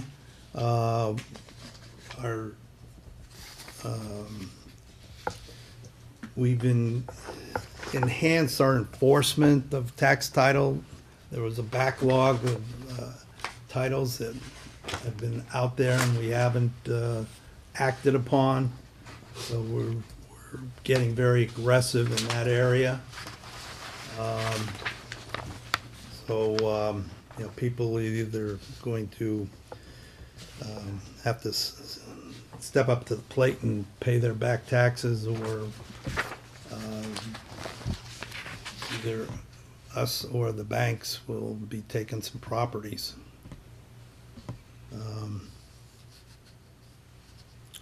And then the other 2 areas, one just looks like an under appropriation as far as the veterans assessment. I don't believe we got the new assessment in time for the budget, so that's we're going to need to make that up. And the last line item on the expenditures page, we have over expenditure of $8,859 for property and liability insurance. We generally have additional credits that come to us in the spring, and we apply them to that. So I don't budget the full amount of the bill, knowing that we're gonna get credits during the budget year. And we generally get, say, a minimum of about $12,000 in credits. We're increasing our attention on our ability through the other departments to look at options and opportunities to gain additional credits. So I think we'll probably have more credits this year than we normally do. We're working very diligently with Maya. They're gonna be coming in on a monthly basis and working with the departments to, if certain trainings, we can get a full percentage point knocked off of our premiums. So, when we're paying $300,000 in premium, 1 percentage point is a good chunk of change. So, the budgets year-to-date are in good shape. Where are we so far with and I'm sure you don't have numbers, for snow and ice yet, but for this past storm. But where were we, say, before the storm, and what's the expectation? As of last Thursday, we are 13,000 in deficit. Okay. That does not include our vendor payments that will be coming in for this storm. Okay. But for the beginning of the year, 13,000 in deficit is Not too bad. is very low, actually. Yeah. All right. And I know that in terms of deficit spending, do you need anything from the board pertaining to that? No, as a matter of fact, the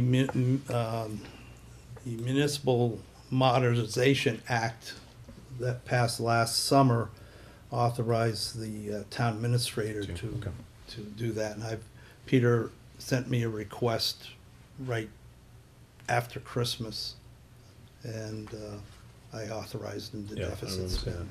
Okay. All right. Fantastic. And what do we have in free cash again? Where are we at?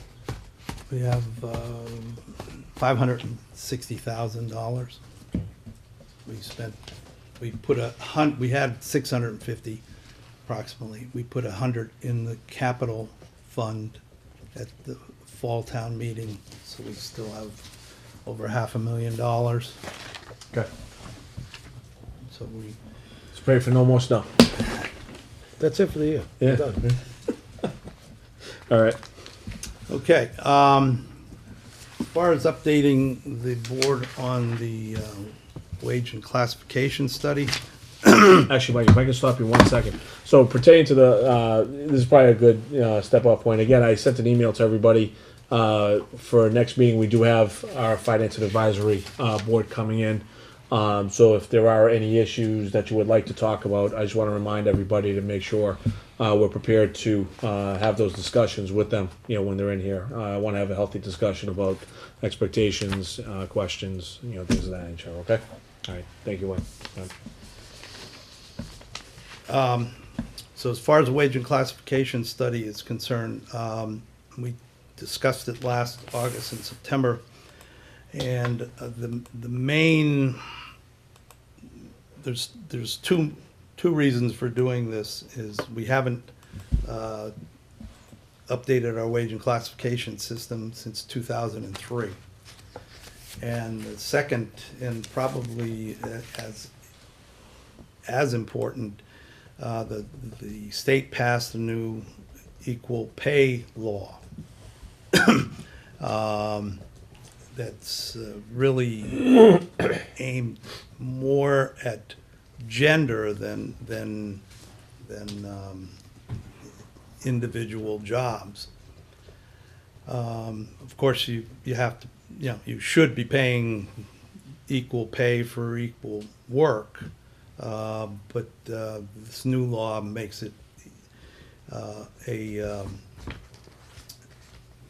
offense for people who feel they don't, they're being discriminated by gender.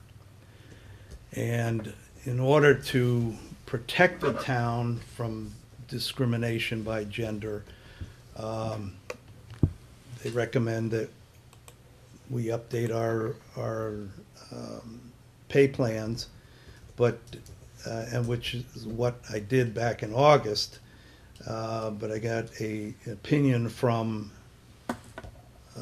Labor Council that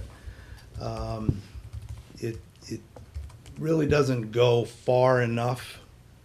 So I've been working and communicating with Labor Council in how to ensure that we adopt a policy that would be in line with this new law. At the time, he said the Attorney General's office was going to be putting out guidance for this. And the Attorney General's office has not done that. And it's getting more looking like they're going to wait and have this sift through the courts until there are actual suits, and then let the courts decide how to best do this, and it's going to be almost on a one-on-one basis. So we're not going to be able to complete the study until we get further guidance, and because it's not, the law doesn't go into effect until July 1, we're hoping that the Attorney General's office is going to have some guidance out before that time. Otherwise, we will have to wait for the courts to hand down guidance retroactively, and that's not going to be any help to us. So as far as the overall wage and classification plan, where we're looking to put different positions in different slots, I'm not prepared to do that right now, because we'd be redoing it possibly, because I already know from legal that what we had didn't go far enough. But what we need to do is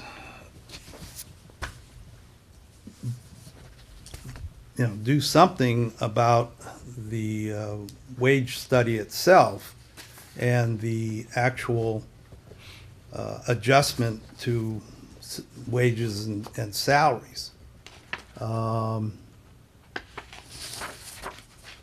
This is really the appendix G of the study. It's the implementation of the wage and salary survey.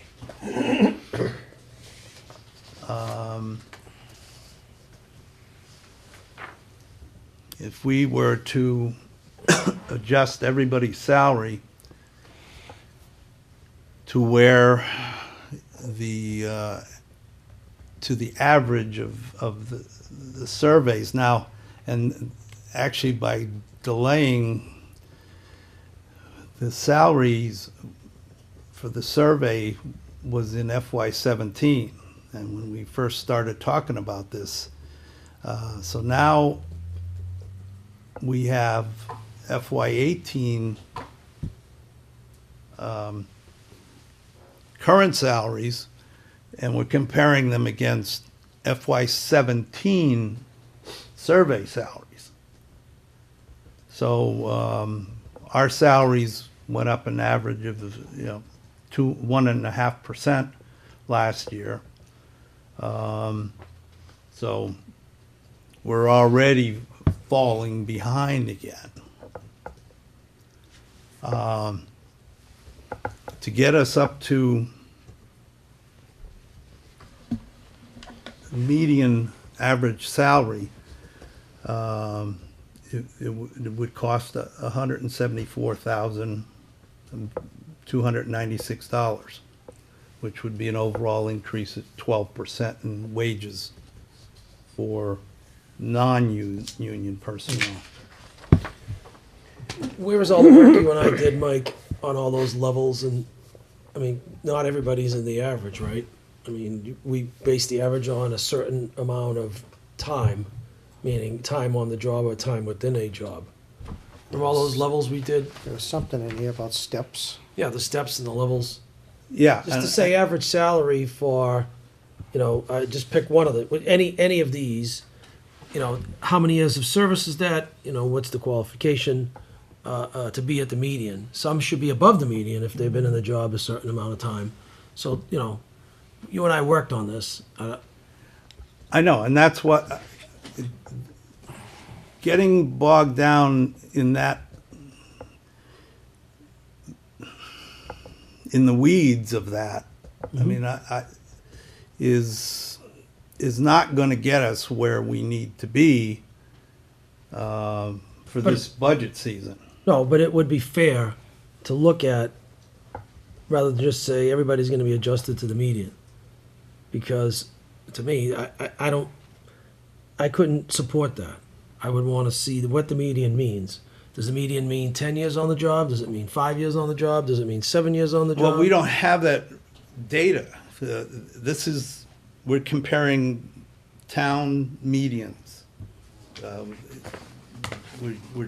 The best we can do is compare similar jobs, job titles.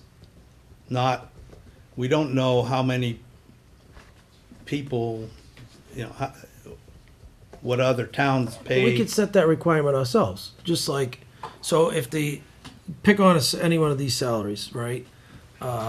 You could say, all right, to be at the, if you're in the job 1 year, right? On any of these, if you're in the job 1 year, why should you be at the median? The median should be someone that's probably in the job, and again, that's something for us to decide. But somebody that's been on the job maybe 7 years should be at the median. Somebody on the job 14 years should be 25% above the median to make it fair to everybody. We're just resetting the bar. Nothing has been done since 2003.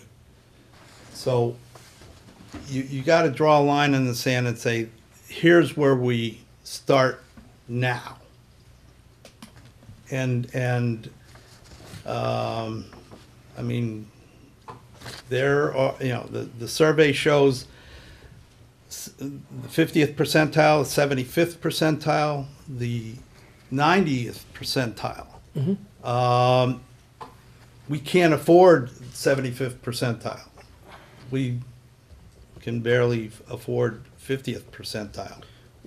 Whether we can afford it or not, we should still do the analysis, to be honest. But the analysis has to be done with all the rules and regulations in front of us.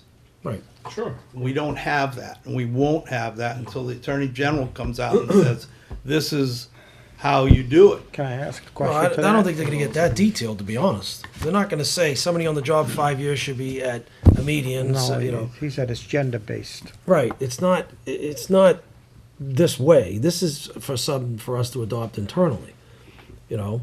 I mean, just to arbitrarily say that we need to raise somebody's pay, pick any one of these, $16,000, $17,000 because they're not at the median, to me is, you know, you really have to look into it more to say, is that person, 16 may not even be fair.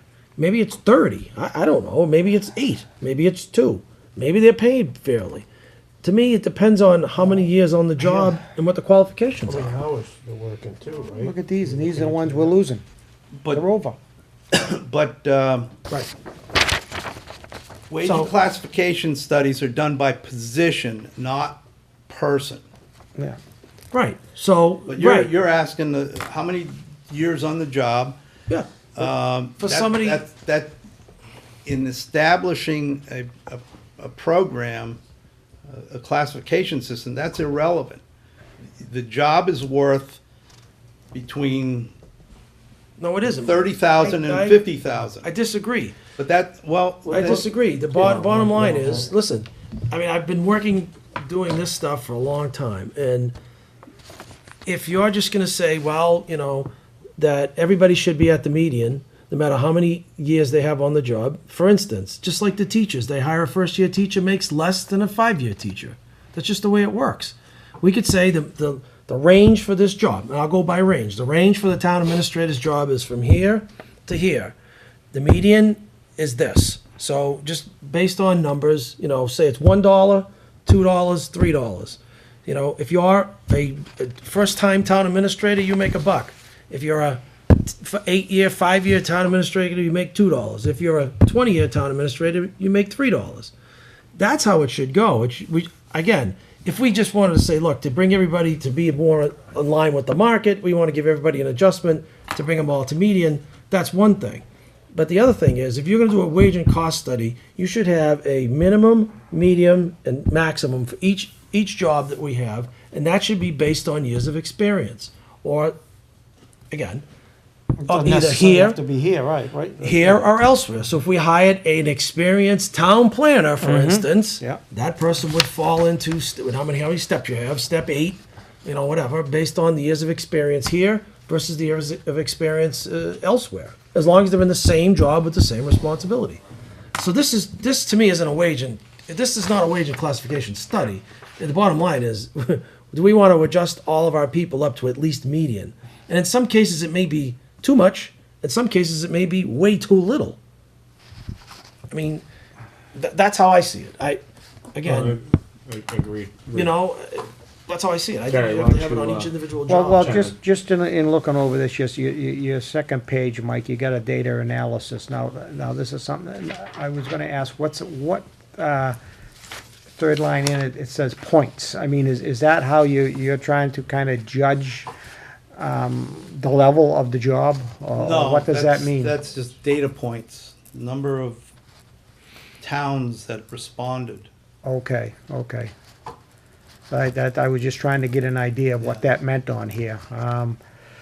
No, the job points are, I mean, do you have a, how do you, I guess, to me, that's one of the things that you want to look at. That's one of the notes I wrote down. One was, initially, have you found anything alarming that you feel is gender-based that we need to correct? That's one way that I would look at this, because you've obviously done some work.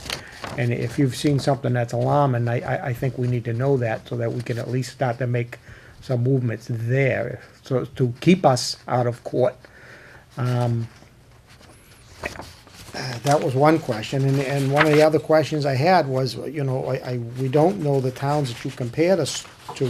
I saw that you did by size and by what they have, but, you know, I would think that you also gotta go on similar resident, not population and income, and perhaps a tax percentage of these towns.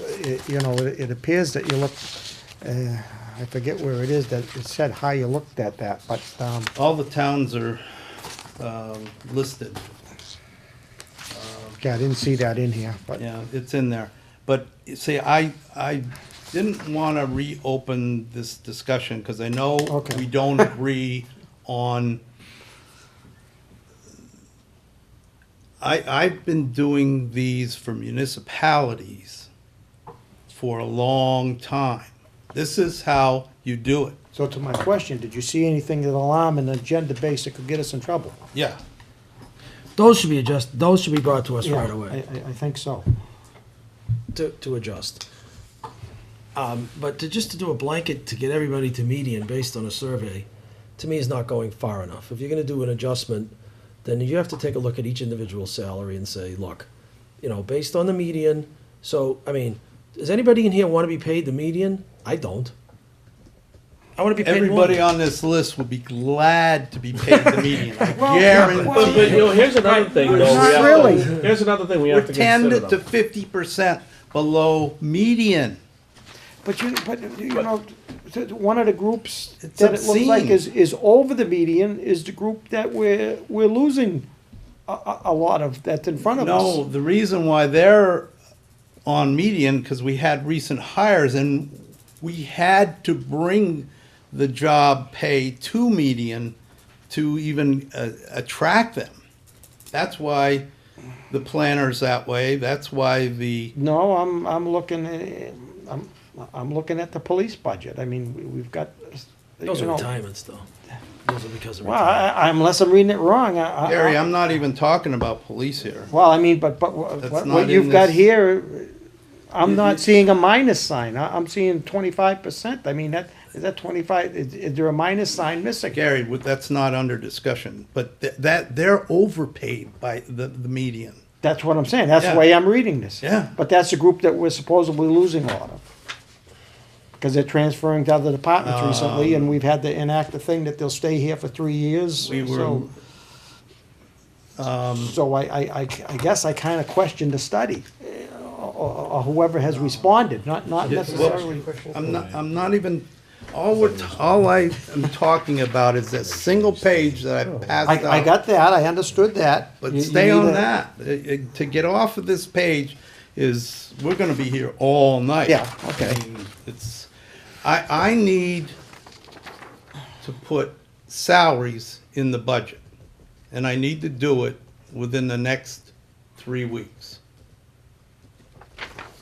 Okay, Steve. Yeah, I think the question I have is, why do we keep talking about this?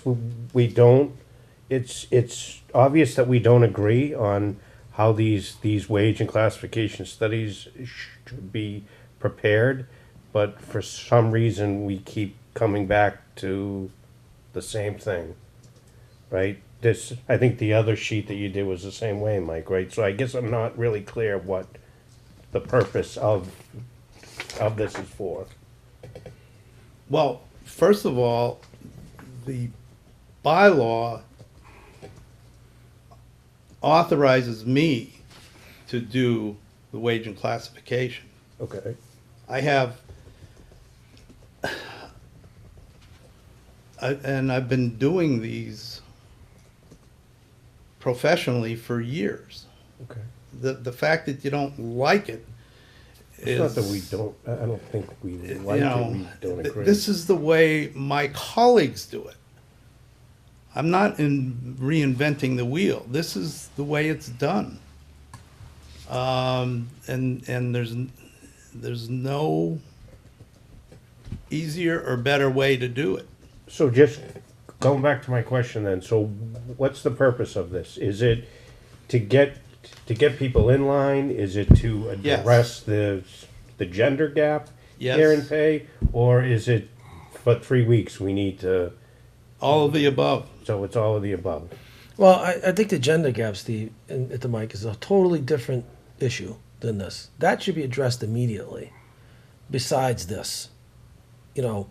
I think it's more of, hey, it's budget time, we gotta plug this in, and now it's time to move everybody to median. If you start adjusting individual and not, then you're making it even more unfair. Well, I think then you know what, you're gonna get questions from other people, like, there are other people on here that are not getting any adjustment at all. That's right, because they're already being paid At the greater median? than median.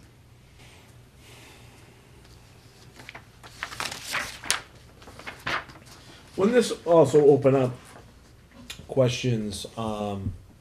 So to David's point, you have someone who comes in, okay, first year into a position, they're making X. There's also someone who does the same job, okay, or something like, that same job, who's been around for 5 years, okay. The person finds out who's been here for 5 years finds out that they're now making the same thing, right? Because that's the median, right? I'm thinking through natural habit, okay, on how people think about their salaries, okay, is, hey, I've put 5 years into this job for this employer. Why am I making the same thing as this person who has done this job for 1 year and has been here for a year, hasn't contributed anything, okay, as of yet? So doesn't that prompt them to say, you know what, this, for the median, I want more than the median if this person is getting paid the median? That's exactly Well, to me, if you're gonna make adjustments, you have to look at it that way. you don't have, most of these are single positions. We don't have 2 town planners, we don't have 2 town accountants. But you have like positions. Yeah, we're trying to do that by that scoring. I mean, somebody in So where was that Yeah, where are the group, scoring? where could you put the in groups? second column, Gary. other words- JRFA total. So if you looked at that, On the page you told me to stick to. Yep. What does that stand for, the JRFA? it's a scoring based on responsibility, Yeah, Okay. and job that's, responsibility, so they're Job- biased. yeah. Okay. So to me, Mike, looking at that, what I think should happen is there should be groups. In other words, the 2 chiefs and the town administrator are group 1, right? Again, I'm just cutting this at some point. They are. Building commissioner, anybody from like 1,500 to whatever, 1,500 or to 2,000, right, should be group 2. Yeah. And so on and so forth, all the way down the line. Yep. Then you look within those groups and say, all right, is anybody totally out of whack? So let's just use this as an example. If you look at, forget the median for a minute. Let's look at the 2 chiefs and the town administrator, right? Mm-hmm. It's obvious that the 1 chief is way underpaid based on his job responsibility. That's right. Now, is that chief full-time? Yep. Works as many hours as the other chief and the other town administrator and has the same job responsibility. Right. That chief is way underpaid. Yeah. Now, based on the responsibility that chief has and the prior experience and the number of years here, should that chief be at median? Maybe that chief should be 10% below median. Maybe that chief should be 25% above the median.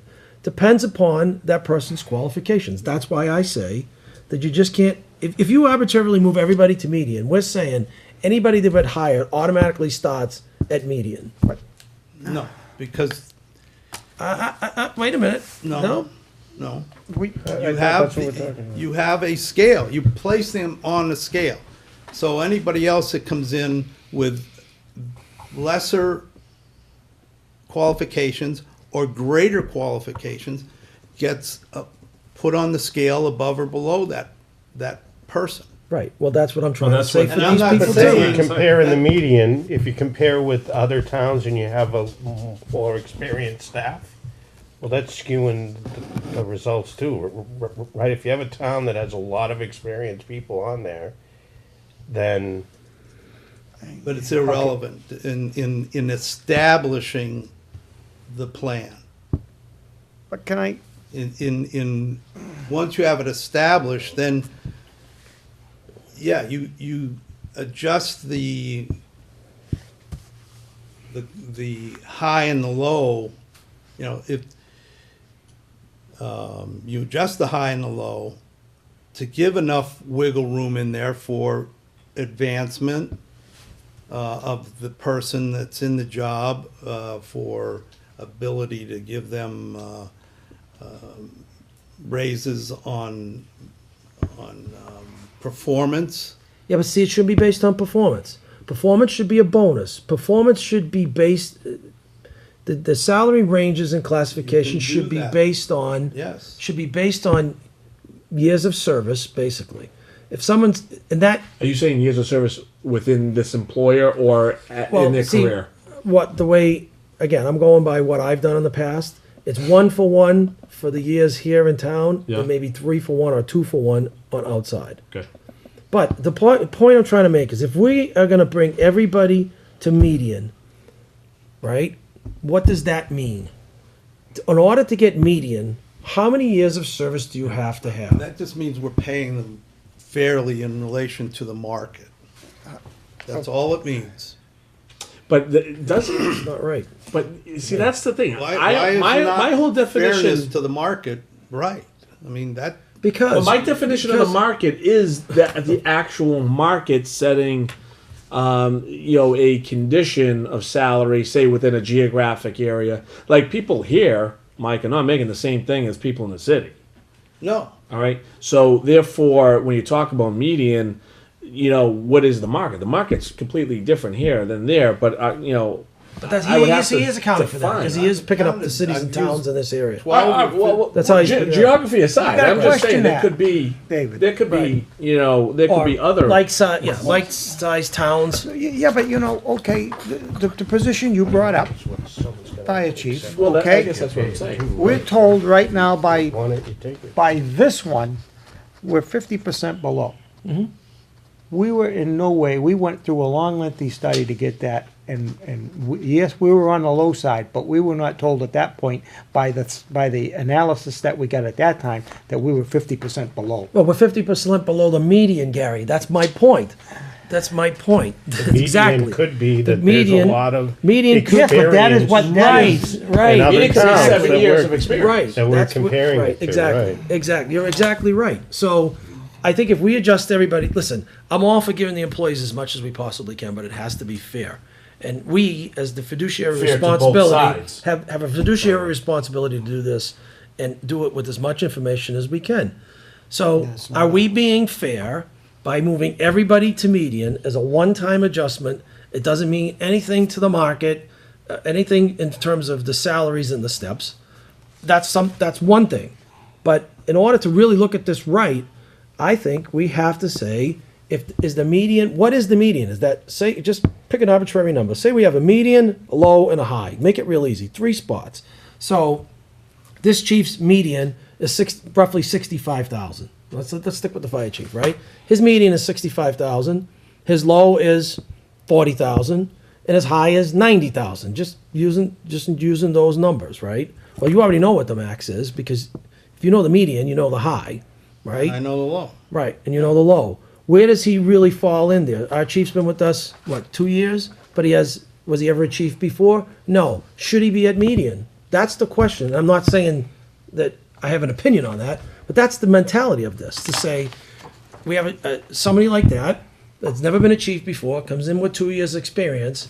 Does this board feel that person should be at the median? That's all I'm asking. And again, not put personalities and performance aside. Should that person be at the median with 2 years of experience? I don't know. That's for this board to decide. But just to say move everybody to median may not be fair in itself. Somebody like you should be at the max.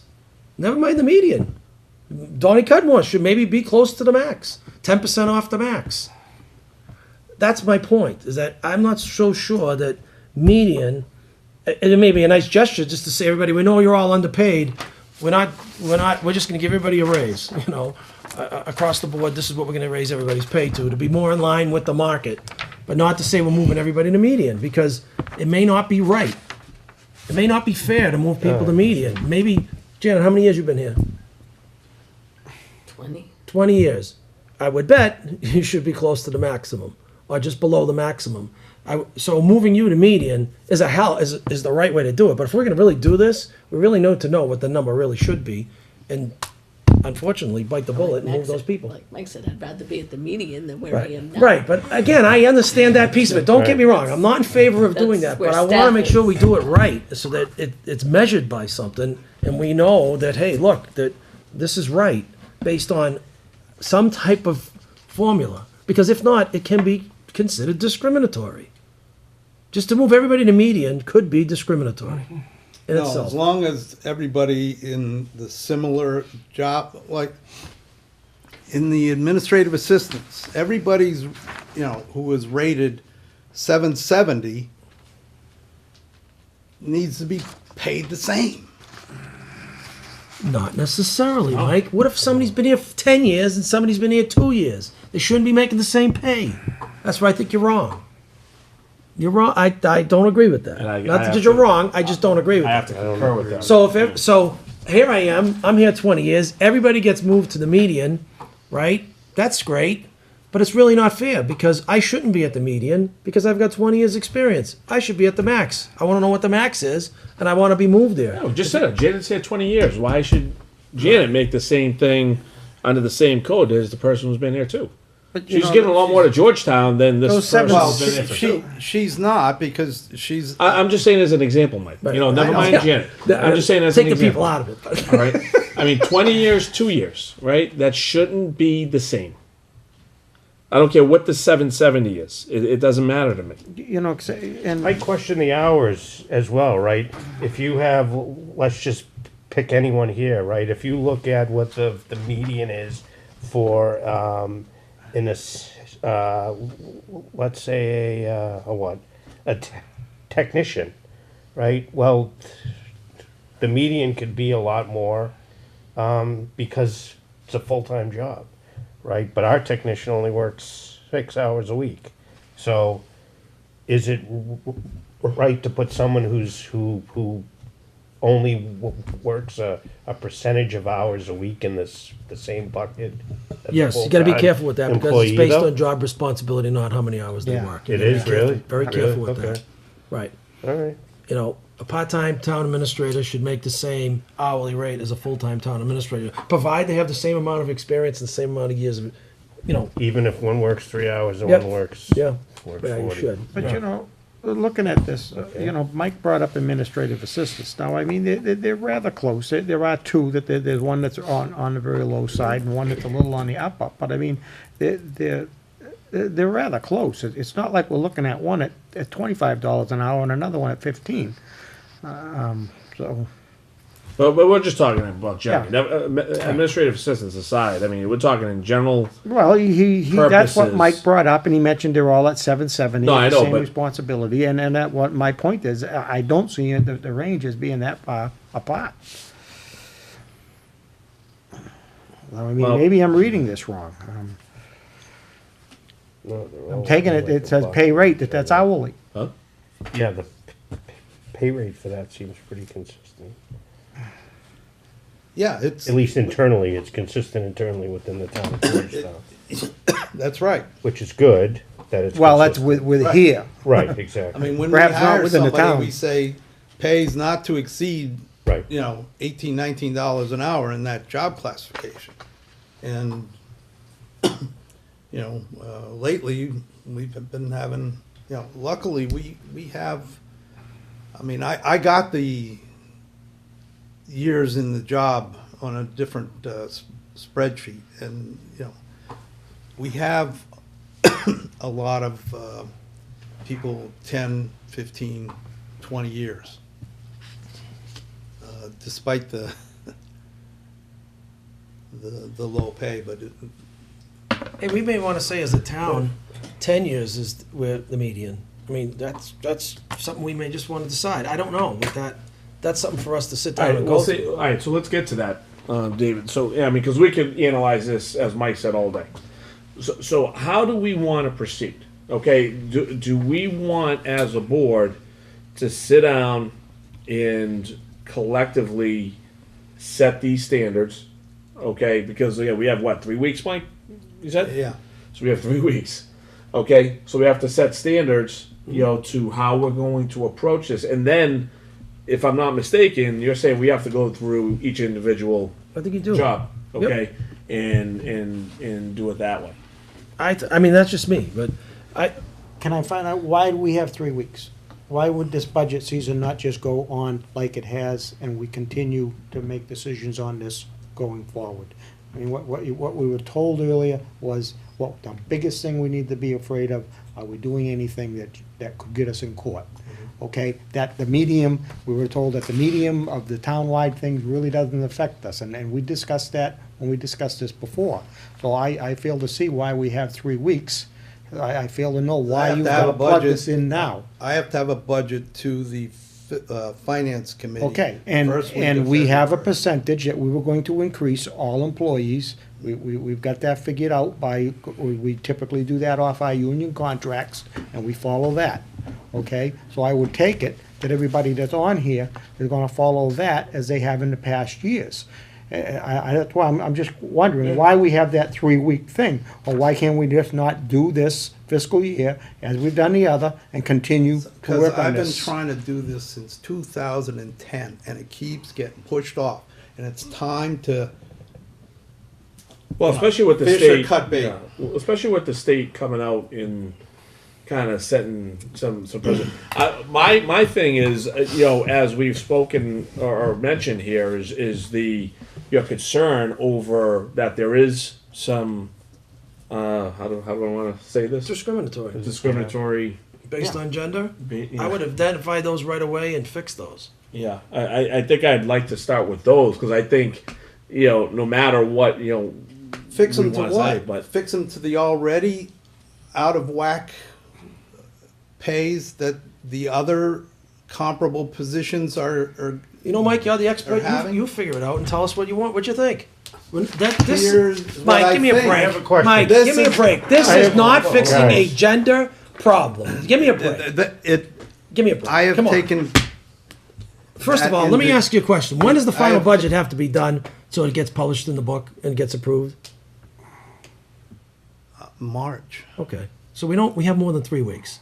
My suggestion to you is, for your first pass budget, put the 1.5% in there. In the meantime, we should be working on this type of thing and come up with individual adjustments for each individual position, and then plug them in the budget. But for now, The unions got 2%.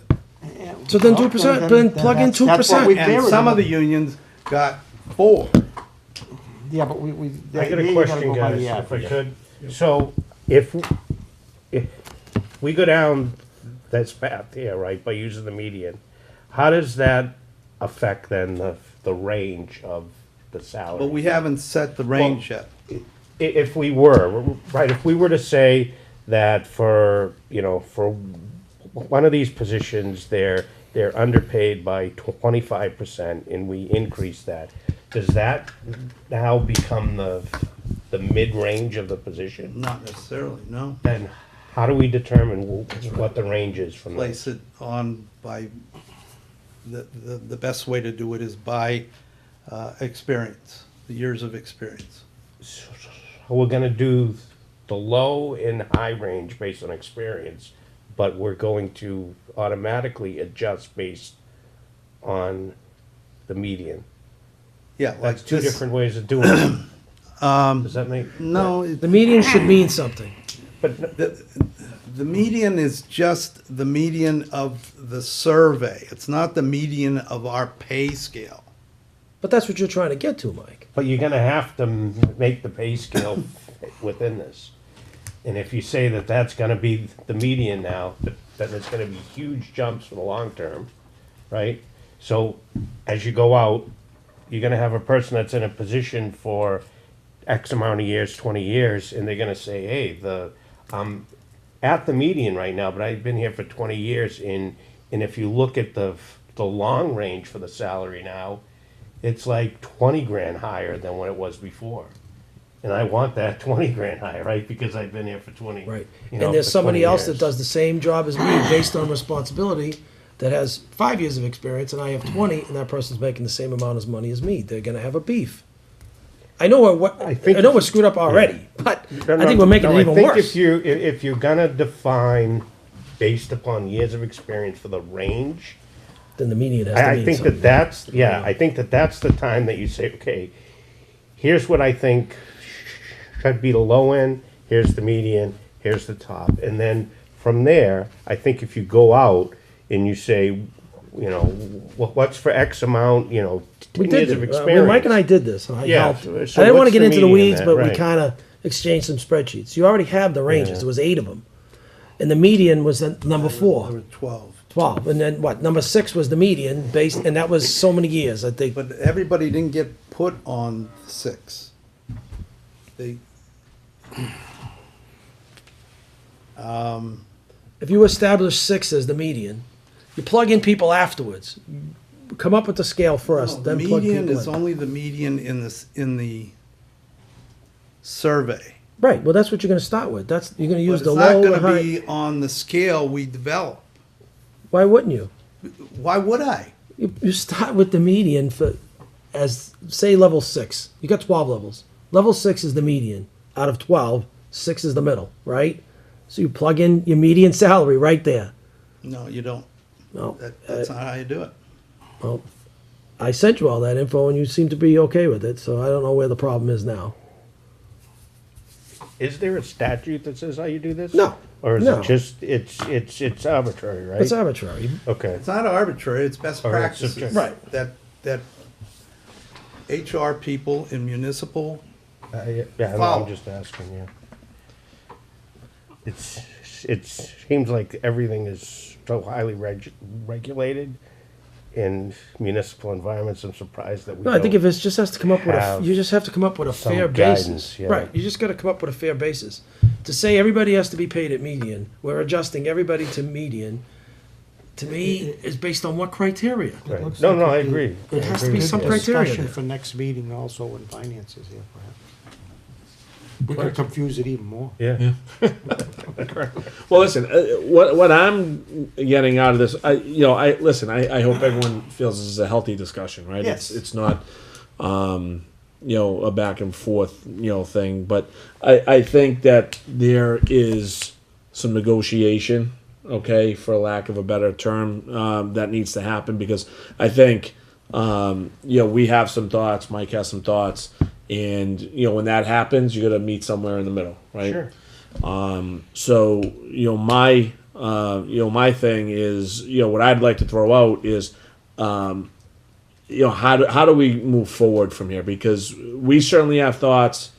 Mike has some different thoughts, right? And again, I'd like to meet in the middle somewhere. How do we want to proceed? Dave, I'd actually like to see, some of those numbers that you threw out, in terms of how you did. Mike has it how all, you so he did can this. send it to Mike, if you want to send it to me, because I'd like to just get a general idea of how that, or what that said, and then, how do we want to just discuss it at our? That's 2 weeks from now. I know, Mike has, sorry. Let's get to that, by the way, because I want to make sure we're all on the same page. You want something done within 3 weeks, okay? We have, folks on the board that disagree with that, okay? We want to just go with the 2%, right? Is that what I hear? I mean, that's. He said some are getting more, maybe he wants to take the average of all the employees, what they got divided in, maybe it's gonna be 2.25, I don't know. Like he said, some got a higher, I mean, But if for now, he some needs, got for 4, now, I he would say needs the a majority. number to put in. Yeah. And I'd say the average of the increases would be the number. Okay. But you've gotta look at employees, how many got that 4% versus the 2%, Yeah. I would think, And I think that's a good place to start, okay, with the salaries, because at least we can plug in some numbers, for now, and then we can have those healthy discussions moving forward. Again, I'd like to kind of review, what you have, Mike, and kind of see, if I can kind of get something and feel comfortable with, for our next meeting. And, I know it's 2 weeks and you want something in 3, but, is that something that we want to do, is just kind of discuss it with FinCom and kind of move forward from there? I think that's, I think we can have more healthy discussion there with them. I mean, it definitely falls on their shoulders also. But, I'd also like to know which ones here are hourly and which ones are contractually. Because I really feel to see, I mean, if we've got contracts, should we be now changing these in the middle of the contract? To me, you worked on that contract and. there's only 3 and- contracts. Yeah, the top 3. Well, Top 3. yeah, but there's others. I mean, not to throw out any, but let's say the 5th one down, and there's several on here that are elected positions. Now, the people, when they run for them positions, know the pay. Are they, are they correct? No, but I think we look at that different than we do hourly. I think we look at contracts and elected different than we do hourly. Not to say that we don't look at them at some point, but for me, right now, we're talking about the budget going forward. If you wanna do, I'd be looking at hourly, not contracts. So what I'd like to see is this, but also the list of the towns, a whole package, Mike, right? List of the towns, the low, the high, the low, the median, and the high, right? You gave us all this info, but have it all in one package. And then maybe look at the 12 groupings, and then we'll see where we go from there. It may be that we have to make this adjustment. I'm not in favor of making the adjustment. Let me say that. We may say, look, we're gonna do half this year, half next year. We're gonna take, over the next 3 years, for these positions, provided the same people are in them, we're gonna divide these numbers by 3, and over the next 3 years, in addition to 2% or 3% or 1.5%, we're gonna make adjustments in all these positions over the next 3 years. I mean, we don't have to do it all in 1 year, number one. No, and I said that back in August. I mean, But it has to be that's more- a huge number, Right. and, Well, you had a place in here, I thought I saw something about Question, steps. Didn't Mike already give, I mean, yeah. aren't these the averages and the ranges and everything Yes. right here? Yes. Right, but we're ignoring them for some reason, by going to the median. We're not looking we at the doing whole any- thing. Type of analysis on like the benefits, if another town were to spend, pay 80%. This is just 80, salary. 20. This is just, But Salary, it was a no, but my comment though Right. is that if this other town, the whole entire package, right? If someone, Right. if No, these that's- other towns are paying half and half for insurance, we're actually getting a better deal, right? If you look at the total cost, Right. and I'm not sure if we're, Yeah, yeah. I mean, if we do There's a that, is total that cost of something the that we package. look? benefits were not included in this survey, no. it's just salary. But you can, but, We should do all that takes a lot more resources and a lot more time, and towns don't like to, I mean, we get asked for surveys every week from somebody, and it's, I've included benefits in surveys before.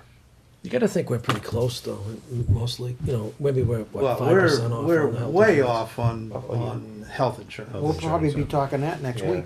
We that We're far not, off. we're not even close. You mean the percentage of employee costs? Yeah. Is that what you're saying? Our people Yeah, pay more? it's- Yeah.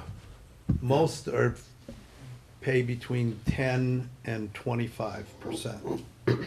Employees And pay ours are at what, 35? 35 to 40. Okay. So what I would do is, I mean, I'll be honest, I actually just glanced over these numbers, but now that we've had this discussion, I would ask the board to go line item to line item and kind of look at these medians, the averages, highs, lows, all that Should stuff. be I on one think there's- package. It is, Dave. I gave it to you in August. Yeah, I know that, Mike, but for tonight's discussion, it would've been nice to have those ranges to show us. You have it on your, It's not on here? yeah, There's a whole bunch on here. Okay. So it's not in the attachment? Can I ask? No, it's no, it's because I fine-tuned the attachment, to take into account some of the discriminatory practices. Yeah, those should be addressed right away. Yeah, and I was gonna say, so that's one thing that I think we should see as a board first, okay? So maybe first on your agenda, is if you could get us a list of what you feel, okay, is specifically that, I think we need to tackle that as a board immediately. Right away. And then, again, I would ask the board to look at everything that Mike sent out. Okay, let's be prepared for our next meeting, with FinCom.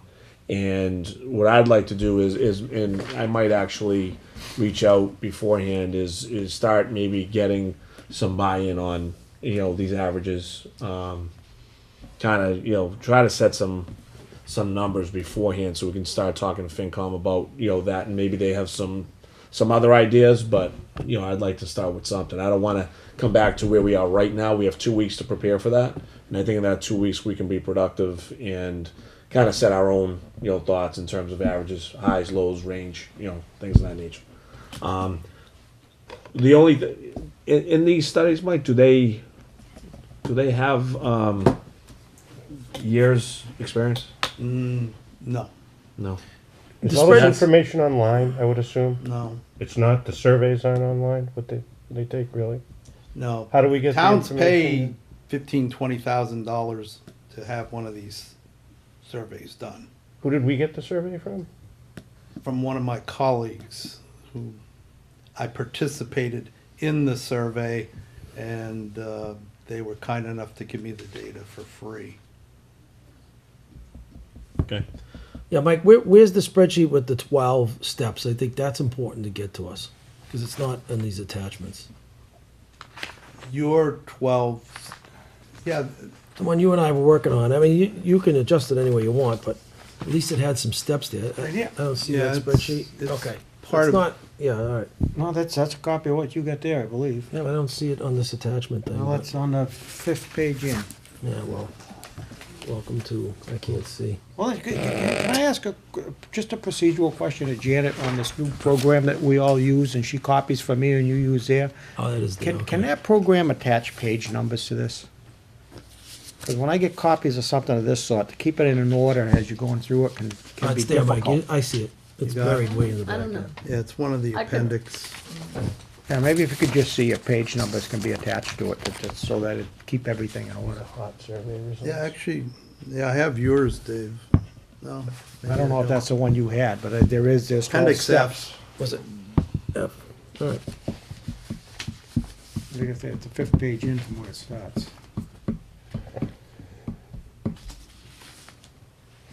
All right. So, can we move on from this, or are there any other questions? No, and I didn't expect a decision tonight. I wanted a healthy discussion, and I think I talked to you about it. Yep. You know, it would be good to get the buy-in of the FinCom as well, because they're, Yeah. this is a big number. Yeah, it sure is. I can pay for it this year. I have that, I'll save that for next week. I mean, for 2 weeks, but we have, I have identified the revenue that would cover this. All right. Well, and as Mike said, we also have, as far as the insurance, Mike, we have, why don't you kind of, give us some information on what to expect at that meeting for the insurance? We had planned to, and we still are going out to bid for the insurance this month. I tried to have our consultant come in tonight. She had a conflicting appointment with another town, but she's available on the 22nd, and she'll bring the RFP and purposely to get input from the board before we send it out. Okay. It shouldn't be a real lengthy discussion. I mean, she'll let you know. She's gonna bring it with her, or will we see that in the agenda packet before? I'll try to get it before. Okay, no, I think that would be helpful. Can I ask, where are the figures you're hearing? Are you hearing anything for next year? Or because I've been hearing up, I've been even hearing possibly some going down. So it's No, I haven't heard. I've gone to different meetings, and nobody really knows yet. I don't know. If we could, I think if we could get another 4% increase, that would be awesome. I know on my own personal what we've just done. We've saving money. Yeah, and Sure. if we change the plan, there's certain things you could do. You know, just by going to a restricted network, that would Yeah, you lower- mentioned that last time. I mean, we could have had a 1% savings last time if we went with a restricted. But as you said, you could if we could even just offer that, that would be, you know. Yeah. Just see who buys in. But So her name is Sue Shalou, and she works for Cook and Company. She's the president of Cook and Company. Okay. All right, yeah, and if you could, see if we could put it in the agenda packet, that would be, I think, helpful. Yeah, that's always the best way to do it. I'll press upon her to do that. And once again, with FinCom, at our next meeting Yeah, as well, I think that's, it's. that's a great start to the new year, Mr. Yep. Chair. And Mike, one last thing, from the town administrator's report side, I know it's not on here, but we haven't heard anything on Greenbridge lately. Any other information, with the start of the new year here? Have you heard from their council? No, nothing more than the last time I told you. They were Okay. getting ready to go to planning board, but they haven't talked to the planning board either. Okay. And before there was a incident in town hall today. We had a frozen pipe. Matter of fact, the pipe burst last night around midnight. The alarm went off. It was on the sprinkler side. Why it burst, I don't know, because it's a dry system. So why there was water in that pipe and it froze and broke the pipe, we're still looking into that. The fire department was here in minutes and got the water shut off. We came in this morning, and actually they worked most of the night getting the water out of the basement. We ended up with about 4 inches of water. And another foot went into the elevator shaft. We got it all pumped out, and the drying machines are down in the basement. But we still don't know how or why, but it also affected the water on the heating side. The pipes didn't let go, but we have those large 4 to 6 inch PVC pipes. We didn't replace those, and they're joined together by flanges with nuts and bolts that hold them together with a gasket. The pressure built up once we turned off the water for the sprinkler system. The pressure built up somehow in the heating system, and the water started spurting out of these flanges. So we had the help of, as I stated earlier, the fire department did a great job, and then Mike Andrews from the school came over and shut down the heating system. We got our heating contractor in here same day, and the heat's back on, and the sprinkler system, they were able to isolate the basement level, turn that off, but first, second, and third floor have sprinkler systems. So we just have to get the pipe fixed down in the basement for the sprinkler system to have full sprinkle capability. Isn't the pressure what caused the problem before? That it built up more pressure and we were told it was it didn't have the right pipe, so. No, it wasn't pressure, Gary. It was heat. The water was overheated and melted the PVC pipes. Okay, but I mean, Had many times the pressure and the heat do go together. The Yeah, higher this- the heat, the higher the pressure sometimes. Yeah. Well, the heat actually collapsed the pipe. Yeah. Melted Yeah, it. yeah. So no, it was. We'll get an after action report, but the town hall's back and together. We didn't have In to. the basement rooms. They're all moist, but there's no water down there. The elevator still functioning? Yeah, You guys we needed had an that. We inspection got and that stuff? pumped out. Oh, you did, okay. We're due for an annual inspection coming up in a couple months. Elevator shafts are actually typically sunk down lower than your floor so that they can come down to the level of the floor. Oh, yeah. So that's It's about why- a 6 yeah. foot, 6 foot well Yeah. below the basement level. Gotcha. That's where a foot of that Oh, filled up. collected there, yeah. Yeah, it didn't hit any electrical or anything, Gotcha. so. So we dodged a couple bullets today. All right. Thank you for the update, Mike. Appreciate it. I'm going to go back to, there's nothing on the selectmen's report, but I do want to ask the board, how are we doing on this year's goals, and do we have anything? I know we were looking at Mike's, I knew there was something. Mike's review as well.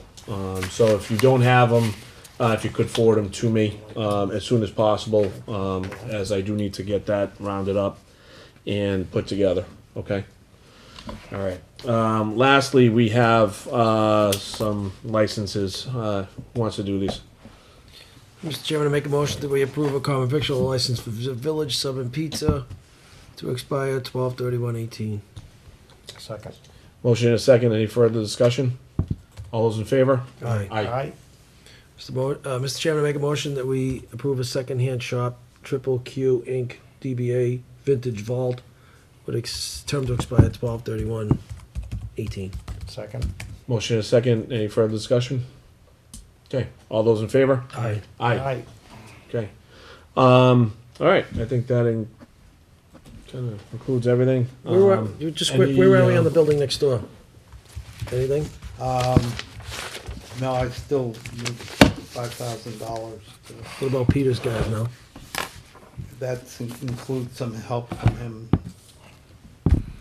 What about getting the money from FinCom, no?